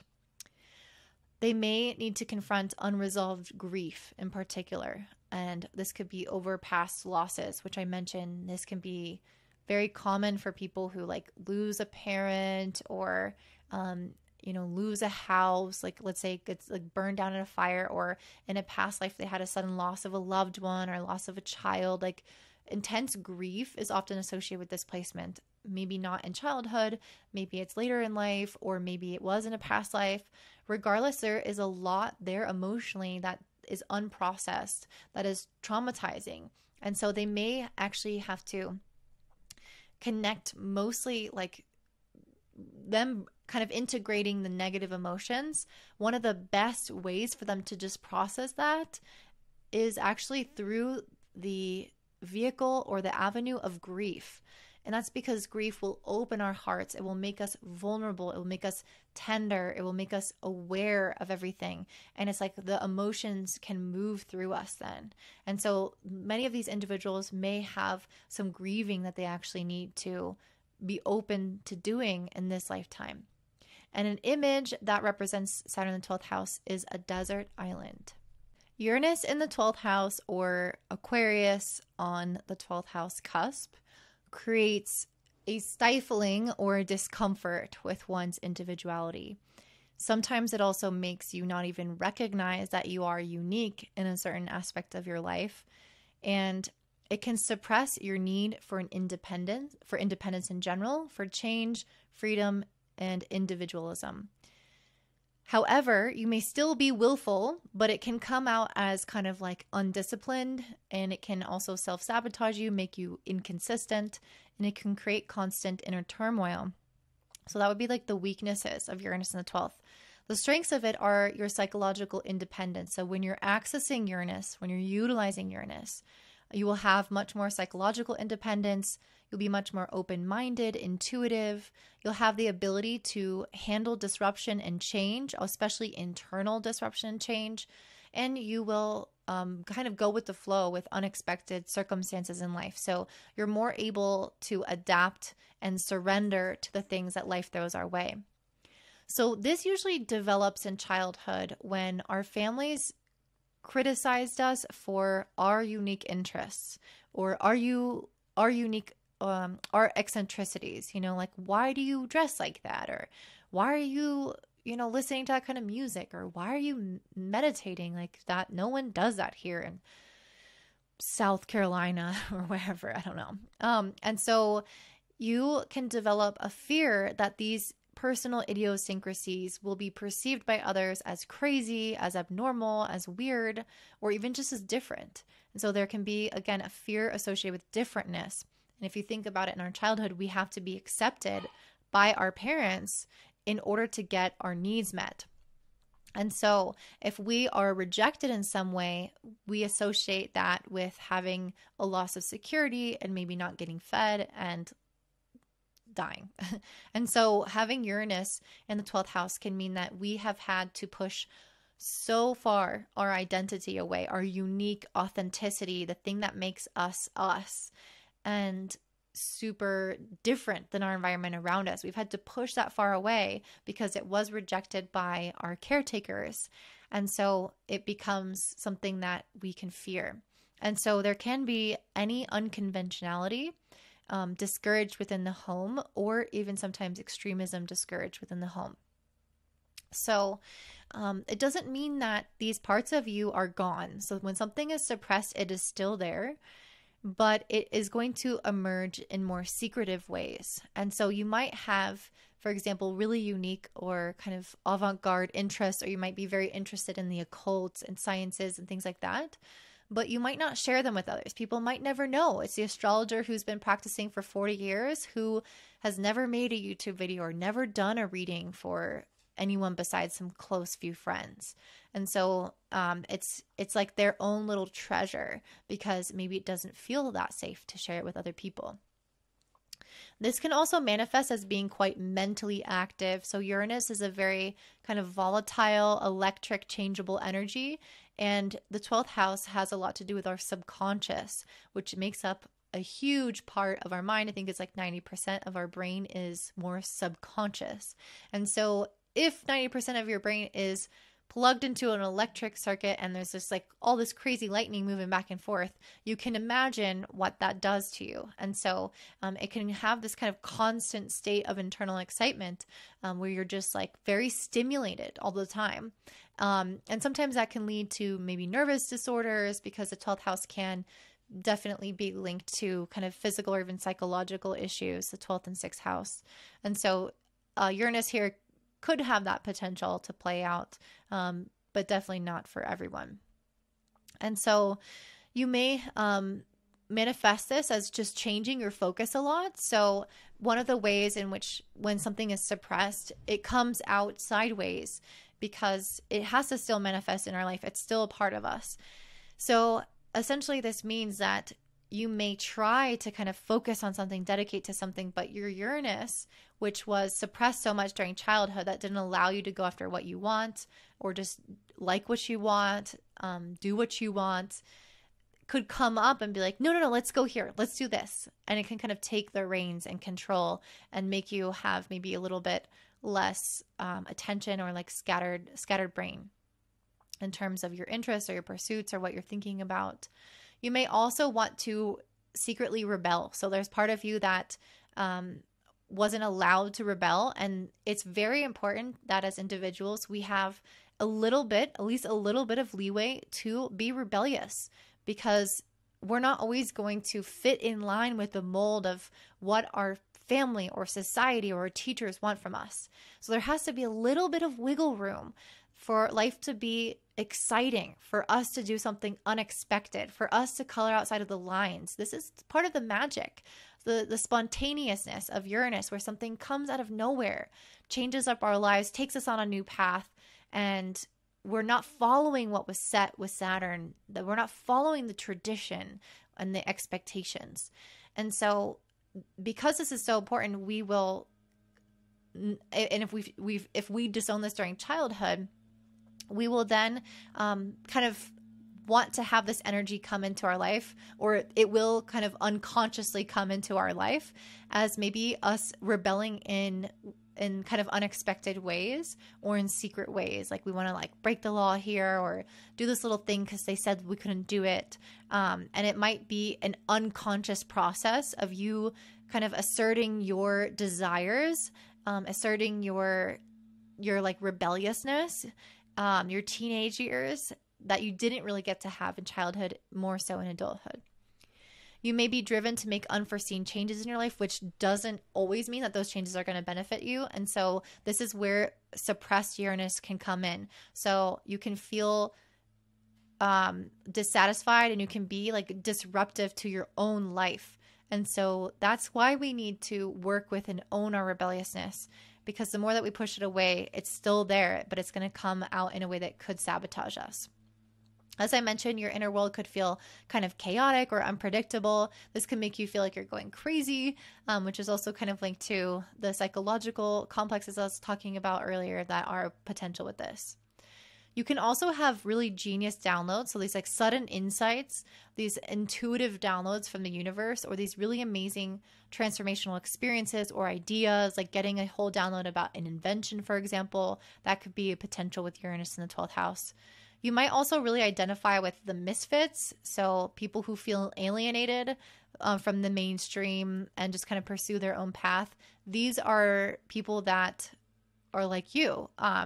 It's like this part of yourself that you didn't get to have in childhood is now playing out with the people around you and the people that you're attracted to. So it's like, oh, I didn't get to be rebellious. I didn't get to be weird and eccentric. So now I'm going to have friends like that. Now I'm going to like project this onto others and that type of thing. There can also be sometimes, like I said, where you don't even see where you're unique at all, where you've repressed that so much that you don't see the side of you. And you may have like weird negative feelings about people who are really free, people who are really independent, who are willing to just stick it to the man and do what they want. You could have an actually uncomfortable relationship with them. So you may be inspired by them, you may like them, you may attract them, or you can like project upon them. You can see them as bad. You can want them to kind of maybe get what's coming to them and have to fall in line like I had to fall in line. So it kind of depends on our relationship with our Uranus and how conscious we are at different times in our life. They could fear emotional closeness as well, and any intrusion upon their independence. So it's like the idea of I want intimacy, I want people to get close to me, but not too close. And again, this will kind of depend on your relationship with your Uranus, but if people were trying to control you too much in childhood, there can be this kind of innate fear that that might happen again, that somebody might not let you express who you are, that somebody might not let you be free and independent. And so you can kind of associate that with closeness, with dependency, comes lack of freedom. And so that is something that you may fear unconsciously. You really need to create structures, relationships, have a job or routines that allow you the wiggle room to rebel, that allow you the wiggle room to color outside the lines, to have that magic experience, as I've been mentioning. And if you don't have that, if your life is so rigid that you can't make room for that, you'll start to notice that you have a lot of excess energy and maybe even nervous tension. And that's when it can start to develop within the body or within the mind in unhealthy ways. So we need to discharge that energy by allowing it to manifest as kind of spontaneous action that feels really exciting to us, or at the very least having some kind of meditation practice and being able to like drain the energy out. And so the imagery of this is having an inner tornado. Up next, we have Neptune in the 12th house, or the 12th house cusp being in Pisces. So Neptune is our creative and spiritual side. It's our sensitive side. It's a side of us that's very intuitive and in touch with the universe. So something about this may have been rejected during childhood or may have been ill represented. So whenever I think about this, I'm thinking of a parent who maybe lived way too much in fantasy land or was an addict or something. And so we then fear going into that energy altogether and we push it down and we say, no, I'm not going to access my Neptune. Or maybe during childhood, you weren't allowed to have kind of like your fantasy time or your daydream time. Or maybe you were ashamed in some way of these sides of yourself. Your parents may have given you messages that your creativity, your spirituality, altruistic values, all of those things are not important. We're not going to develop them. So they might reject them in you. They might, again, overly manifest them in negative ways. They might under manifest them. And regardless, there's some kind of blockage here happening with this energy. So what this does for an individual in terms of weaknesses is it can create hypersensitivity, addiction, escapism, fantasy, self-deception. It can cause you to drift through life without direction, and it can also cause you to avoid expressing your full creative and spiritual capacity. Maybe something that you do in private that you're scared to show people. Maybe you don't pursue it at all. There's like a fear there around owning this side of yourself. And so by disowning the sensitive side of ourself, we can actually go into the negative of it. So it's like if we don't allow ourselves to own our anger, that can kind of build up and build up and build up and then get triggered and we get super angry. If we don't allow ourselves to be sensitive and express things openly and let things in and out and enjoy kind of imagination in a really positive way, if we push those things down, then it's going to again burst out in more uncontrollable ways, like hypersensitivity or being so enthralled with fantasy that you're disconnected from reality. And you could go through periods of life where you can't face things head on. So it's either like an all or nothing kind of mentality that can often come with 12th house planets. Neptune in the 12th has a lot of strengths as well. So you can be having a lot of faith in the universe. The universe is very supportive of you. You can have a lot of compassion, inspiration, dedication to ideals, very giving of yourself to others. But again, this is only if we are kind of utilizing our Neptune. If we are allowing ourselves to tap into it, to embrace it, to access it, then you'll start to notice that you have a ton of these amazing benefits that come from having Neptune in the 12th, which is the house that Neptune likes to be in, by the way. So in general, those with Neptune in the 12th tend to be deeply compassionate. Neptune is an extremely psychic planet. It's associated with film and photography. It's associated with illusion and fantasy, with idealism, with inspiration. and kind of just like the highest version of love. I love everyone. I love everything. I have the highest empathy, so much so that I don't even see the boundaries between me and this person. I feel like I am one with them. So that's what Neptune does, especially Neptune in the 12th house. So that's kind of like some manifestations of it, whether positive or negative, it's going to depend on you. So again, you can be deeply compassionate. You can also be somebody who's really drawn to the vulnerability of others, and you really want to nurture and protect those people. And you are extremely empathetic overall. And what's interesting though is that you may actually find that you have more empathy for like the plight of people as a collective, and have maybe less engagement in really trying to help people in one-on-one relationships. That's not always going to be the case, but sometimes it's almost like your empathy is just more available to the masses, to the collective, since that's what the 12th house is in charge of. And again, that's not always going to be the case. That will very much depend on your chart. Everything in astrology is like dependent on your chart, but these can be tendencies. So sometimes we can, with Neptune the 12th, we can wall off our sensitivity from our personal life. And this is going to kind of keep us from getting overly emotionally involved in stuff. So we might hesitate, for example, to let down our walls and surrender to these really big feelings of love, of need, of like dependency or desire. These parts of ourselves might feel like they are huge abysses. We could have grown up with parents who made us feel like you have way too many emotions, you're way too sensitive. And so we have Neptune in the 12th, where we are still very sensitive, but we are given the message that we're not allowed to be sensitive. Instead of them meeting us in our internal world, helping us process our emotions, recognizing that we're children, that we have to learn the coping mechanisms and have tools for this. Instead of all of that, they are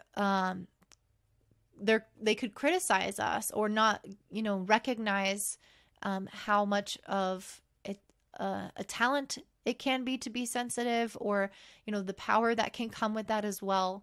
And so they didn't kind of encourage this, they didn't mold this, and so there can be some fear sometimes around fully surrendering to these feelings, maybe because we might feel like we get lost in them, we might swim in them, they might overwhelm us, like we don't have control over them because we weren't really necessarily taught how to control them. We were taught how to disown them, how to dissociate from them. And so we can feel like we're not safe to express our sensitive side in our family. Again, it's like they're rejecting this part of us. So when we reject that part of ourselves, we are essentially disowning a part of our soul and our spirit, a part of our heart. So it's like this really vast well of emotions. We're just kind of skimming the surface of it. We're allowing ourselves access to the surface of it because we know that once we dive in, it's really deep. And we don't feel all the time capable of dealing with that when Neptune's in the 12th house and we have not worked with it. If, of course, you've worked with it, you've developed a relationship with spirit and all of these things, then it becomes a totally different story. But this is kind of like the repressed version of Neptune in the 12th house. We can oftentimes feel overwhelmed by the energy that we absorb from others. Neptune is a porous planet, so it's like a sponge. Neptune and the moon have similar functions in the 12th house. They're hypersensitive to our environments, to the emotions of people around us, the emotions of the collective, really feeling when people are in a bad mood, really feeling like when you walk into a room that something just happened here. And you don't just like feel it, but you take it in and you don't know how to process it all of the time.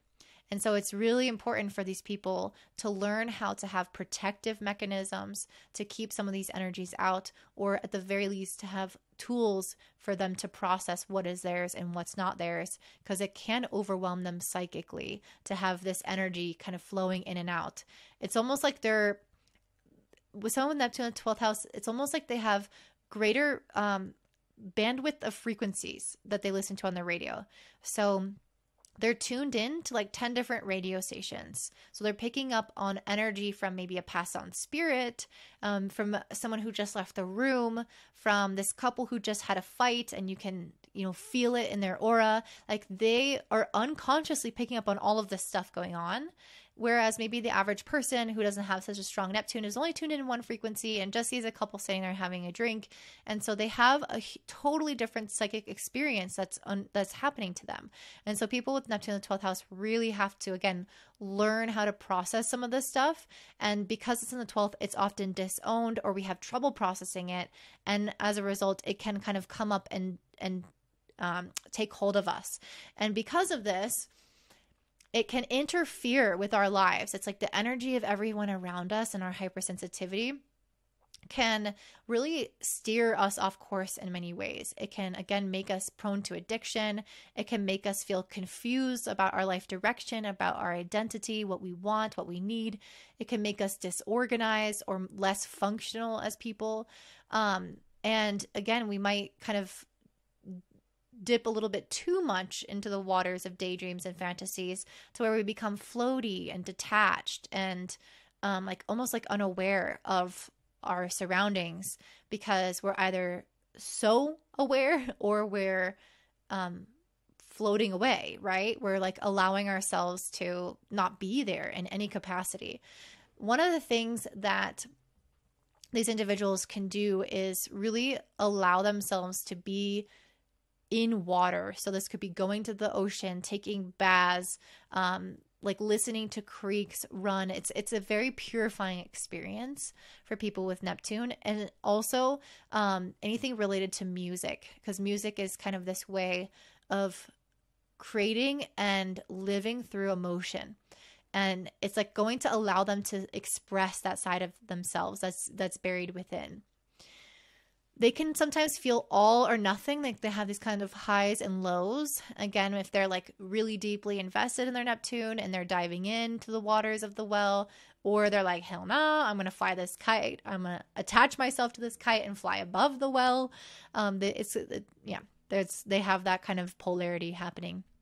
They have the potential to channel guides, spirits, information, but they can also channel their imagination into satisfying creative pursuits. So they could make amazing music, they could make amazing art. And again, this is kind of coming from the etheric realm. They have access to all these energies, these ideas unconsciously, and then they transmute it through this work. But some of them, if they're not accessing their Neptune, may make this work, but they may not show it. Or they may not even make the work at all, and they could manifest as kind of like psychosis or something along those lines. Often they need long periods of solitude, again, because they have so much like overstimulation from things. They need some time alone. They can both desire and fear universal consciousness, the kind of merging with God or meditating, like all those things where we are leaving our body and going into more of an energy realm. They could be fearful of this and crave it at the same time. And part of this is because they know that their soul was meant for that. They have actually like kind of the perfect personality to be able to dissolve into that. But they're also maybe sometimes afraid of losing their groundedness, because they may unconsciously know that they are more likely to like go into really deep meditation, or more easily be hypnotized. It's like they can access these altered states much more profoundly, and so they may actually have a little bit of harder time kind of grounding themselves again. This all relates as well to having very strong visualization skills. The 12th house can be a house of confusion, as well as Neptune can also create confusion and fantasy. And so they may lie to themselves as a result of this. So they may be out of touch with reality. They might not be straightforward with themselves and others. Again, confusion and illusion can influence behavior. So you can convince yourself that this is the right person for you, that this is the right job for you, the right path for you. And it's really maybe not based on reality, or based on, what that person has shown you time and time again, or based on the past, or based on what your family and your friends are warning you about or something. Like there's warning signs everywhere, and you might just be in this fantasy world where you aren't able to fully connect with what other people are seeing, and it can create that kind of dishonesty there. Sometimes there can be a lot of shame in our Neptunian energy of weakness. So everyone has a Neptune. We're all kind of weak in the knees in some way. And this was not really allowed in our childhood. Like, you're too sensitive, you're too weak, stop being a snowflake, da da da. And so we can be ashamed of these parts of ourselves. Like, I don't want to be helpless. I don't want to be impotent. I don't want to be sensitive. I don't want to be cared for, need solace. I don't want to be rescued. Or I don't want to need to be rescued. But then there's also like this other part of you that desires it. There's this other part of you that wants that support, that wants that rescuing at the same time. So it's this kind of strange relationship with weakness and passivity, and also kind of having a need for it at the same time. So you could defend yourself against those feelings. Sometimes you can also take on the role of the victim and allow yourself to be exploited. Again, this is if your Neptune is not really fully integrated to your life. You can just have people maybe walk all over you, overextending yourself, overgiving of yourself. And again, people will kind of prey on individuals like that. They sense their lack of boundaries because, again, Neptune is boundless. And so if you haven't learned to create some kind of membrane to function, then again, you will likely be exploited at some point in your life. You can have high ideals that motivate you to selfless devotion and altruistic behavior, which is more so what I was touching on before. There's like a very strong love for the world, for the universe, like a humanitarian aspect to these people. They really want to like fight for the people who don't have what they need, who are underprivileged. There's a very strong identification with them or a desire to help them usually. They can be motivated by unconscious fantasies that can result in ambivalence in their relationships when they're searching for an ideal. So this is kind of like Venus in the 12th because Neptune is a higher octave or the higher vibration of Venus. But there can be this fantasy land around relationships and around people. And you're wanting this perfect ideal. You're wanting this like unrealistic kind of desire. And so when you're not really getting that, you might detach a little bit from relationships. That's not always going to be the case. But that may be a strong motivating factor until you learn kind of how to ground yourself a little bit more. Sometimes with Neptune in 12th, your soul might not want to be born. That's because Neptune is actually connected to the, heavenly realms, and the 12th house is our womb, or us in the womb of our mother. And so it's like we want to stay in those heavenly realms. We want to stay in the abyss of our mother's womb, and this like oneness and this feeling of being together with everything in union, and life being perfect and supported and loved. And it's like you don't want to get born into this harsh reality of this world, which makes a lot of sense. And then the image for this is a cosmic fantasy. If you have Pluto in the 12th house or Scorpio on the 12th house cusp, you are likely to have experienced a suppression of your primal energy during childhood. Primal energy, things of primates. So things like, maybe not primates, I don't know.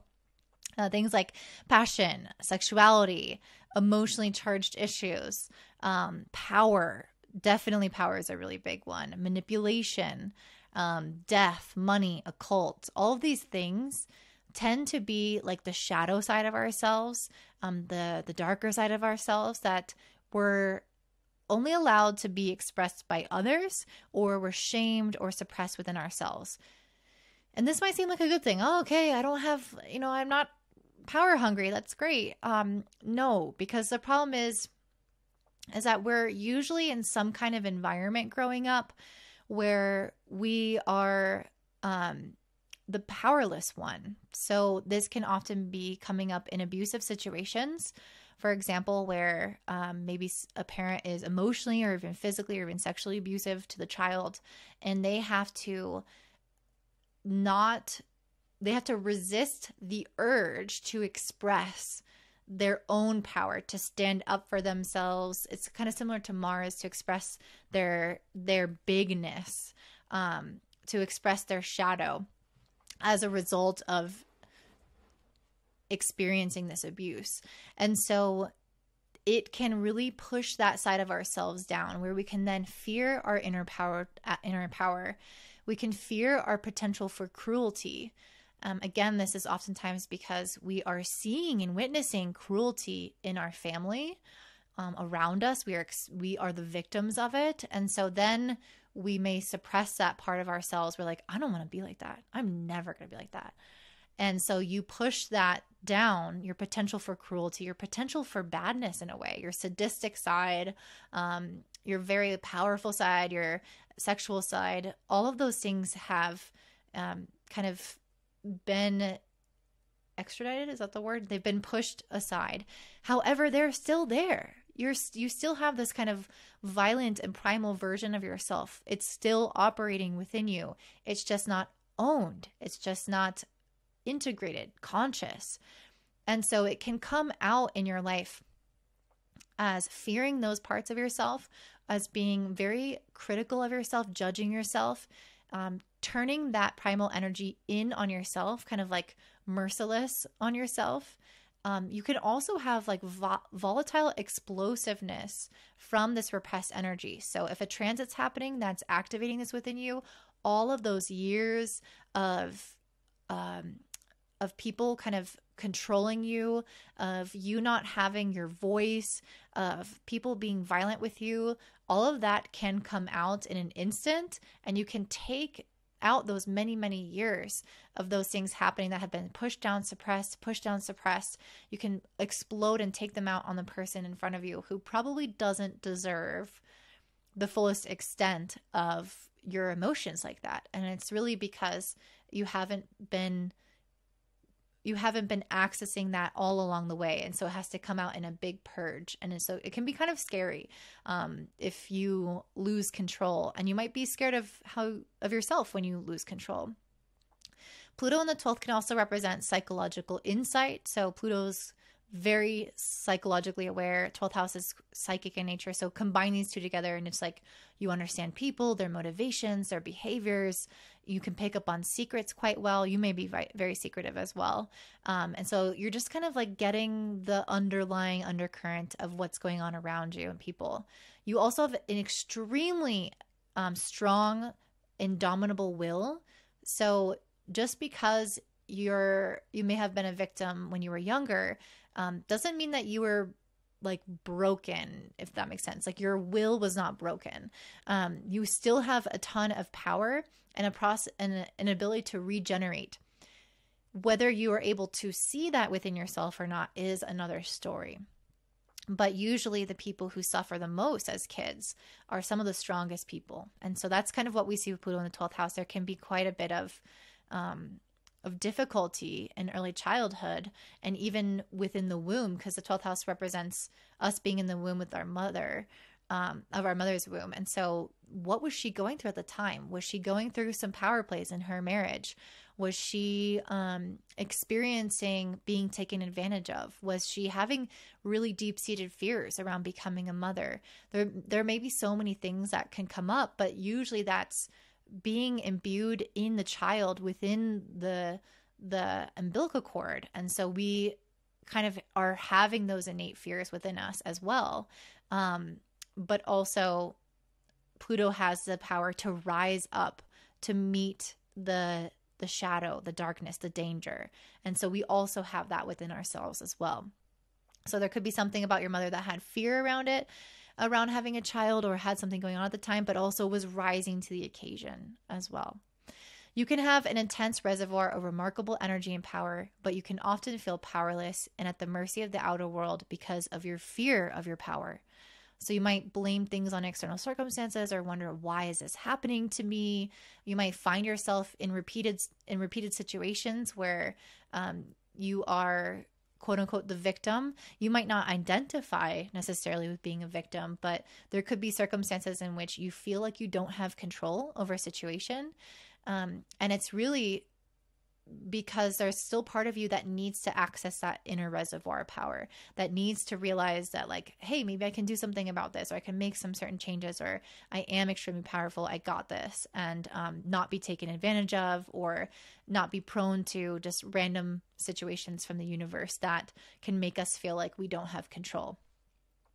Our sexual urges, passions, resentments, and hatreds from the past can all fester within you, even the past lives as well, threatening to overcome your self-control, which I was already kind of mentioning.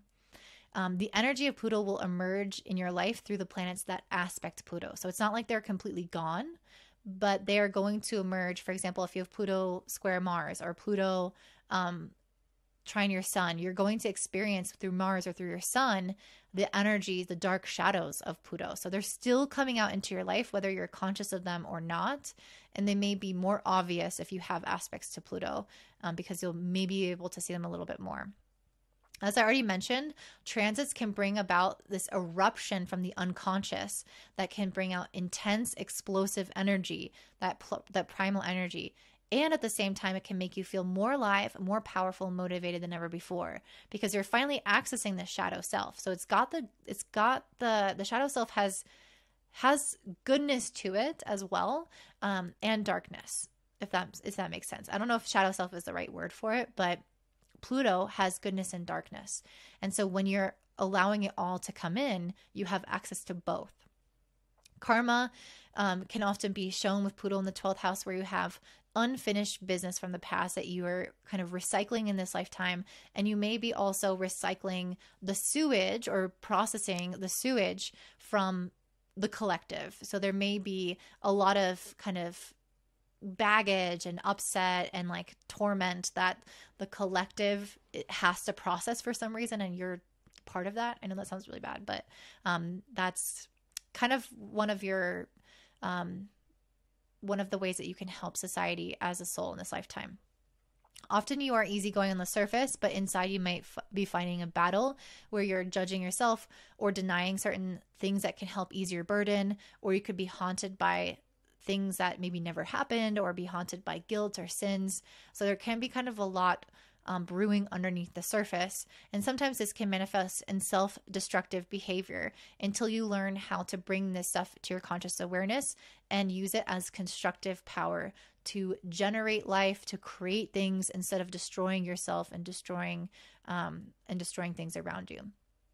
You can be extremely courageous and very determined explorer of your shadow self. You can be drawn to help people work, you can be drawn to work that helps people in crisis. Jesus Christ. You can be very psychologically perceptive, which I already mentioned. You can have childhood emotional turmoil that influence you to turn the energy inward and block the pain and anger. So just as I mentioned, you could have, for example, been abused, or been in a weaker position of some sort, or just been exposed to like a lot of darkness and shadow and things that make you angry, but you maybe were not in a safe environment for you to ever express that anger, for you to ever express that pain. And so it can fester and fester. And so this can also, your family can also kind of shame you for these parts of yourself, and you may kind of be having to process like karmic energy within your entire generational line. So it's not just like, oh, I have been abused and I have to process this, da, da, da. And not that everyone Pluto in 8th has been abused. It's certainly not the case, but there's usually something going on in early childhood, or even when you're in the womb, where things are shadowy, and you're not fully allowed to express the emotions that arises from those circumstances. They don't have an outlet, so they become disowned. And then it's about your entire lifetime about taking back your power, owning those parts of yourself, both good and bad. And again, this is going to be sometimes stuff that you have to work through for your family line as well. In childhood, you're unable to find your constructive outlet for rage, desire, passion, hatred, so it became buried, and you buried your power along with it, which I already mentioned. You suffer from your repressed desires and emotions, but also the repressed desires and emotions of your parents, which is kind of what I was touching on, along you having to process not just your stuff, not just your shit, to say it more accurately, but also your family's lineage of shit. It's like, okay, no one in my family has ever owned that they really wanted this thing, or all the women in my family have been controlled by the men in my family, and it's like I'm the one who has to process all of this now. So it's things like that that can go on within us, and that can feel quite heavy sometimes. This can also make you very private and withholding, so you're not necessarily wanting to open up. Pluto is already very private. The 12th house is already isolated and private. So these kind of combine, show that there is a lot of really holding yourself back. And this could be because there's so much going on actually inside of you, either in your unconscious. And it might just feel safer to keep it within yourself, because that's really what you had to do growing up. You couldn't express that you had rage. You couldn't express that you had the sexual desire. Maybe you were shamed for it, for your passions. And so again, it's like, I'm not going to do that as an adult with all these random people. No way. And what you can do is you can actually attract people into your life that express this inner turbulence. They could have more overtly recognizable psychological conflicts within themselves, and you can see it very clearly in them. They can express it, they can talk to you about it, but it's like you can't always fully see that in yourself. So it's like, as a projection, we tend to attract people who have these qualities that are more obvious, more conscious, more alive, and we can see it in them. And that is kind of like our way of processing it, because we don't own ours. We don't see ours. And if we do, it's maybe just a little bit. And especially Pluto is super subconscious already, and so is the 12th house. So this is probably the hardest placement to have in the 12th house in order to work through and fully access it, because it's just so deeply buried in the unconscious. And so it might be the best thing to do is to like work with a therapist, or to really recognize in your relationships what you see in the other person, because that is actually often, more often than not, a reflection of what you see, of what you don't see in yourself.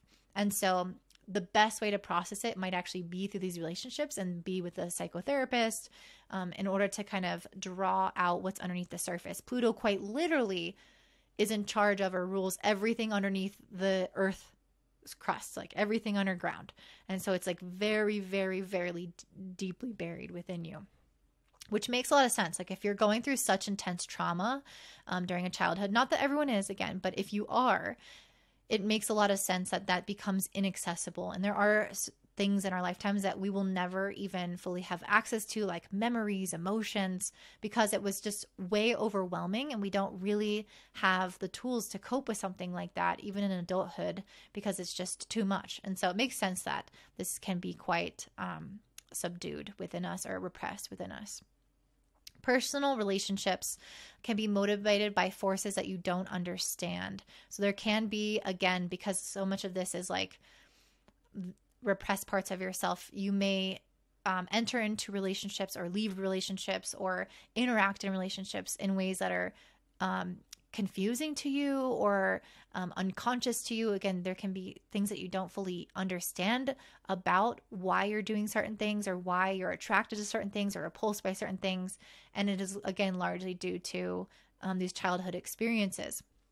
You can have a huge fear of asserting yourselves in relationships, and you can act indirectly. You can, instead of accessing your power and your rage and your might and your kind of destructive side, instead of owning that and tempering it, like using it as a tool in a healthy way, to kind of cut things out when it's necessary, instead you might use it in unhealthy ways to like get revenge, to sabotage someone, to do things secretively behind their back, to manipulate people. That's a huge one. You can be pretty manipulative with this placement if you want to be. And that's a way to regain your power without having to actually like dive into your Pluto and take all of your power. And so it can be like a light version of your Pluto, but it's obviously like not a healthy one if you're trying to have profound relationships. And I'm not trying to discourage you by saying you can't excavate your Pluto, because you absolutely can. It's just going to take, like I said, these kind of special tactics with therapists and using your relationships as mirrors, because it's a little bit more buried than other planets. You can be extremely afraid of being dominated. And this could really come out in relationships. Like, I don't want to be controlled. I don't want to be dominated. And what this can do is it can create paranoia or anxiety because you have these unconscious fears that somebody is going to act destructively towards you like your family did.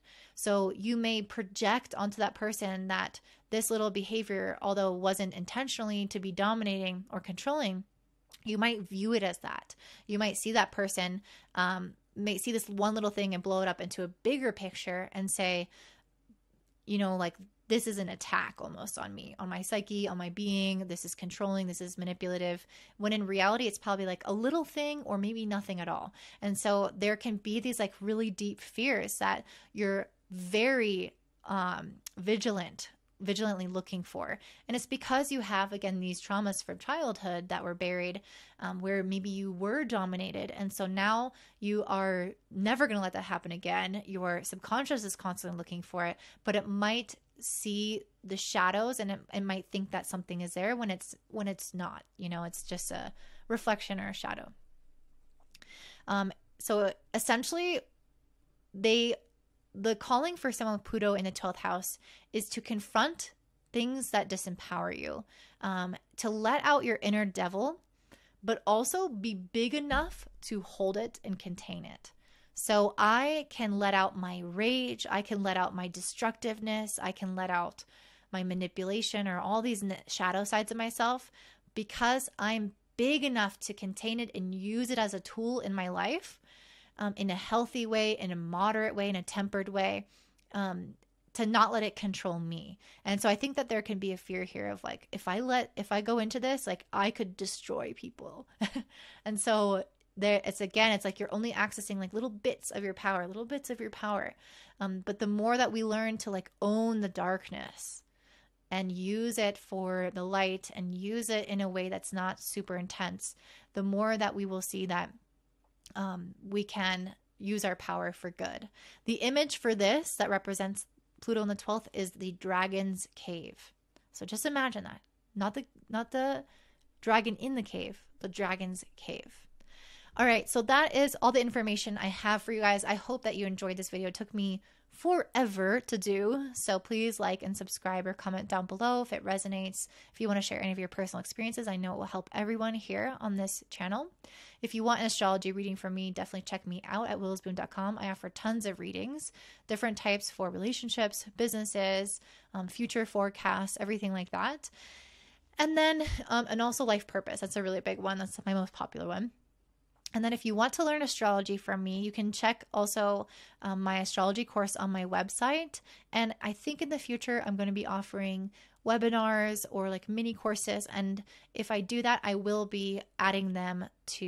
most likely be adding them to my main astrology course, which you can purchase. So definitely check me out on willowsboom.com. And I hope you guys have a great day. Bye.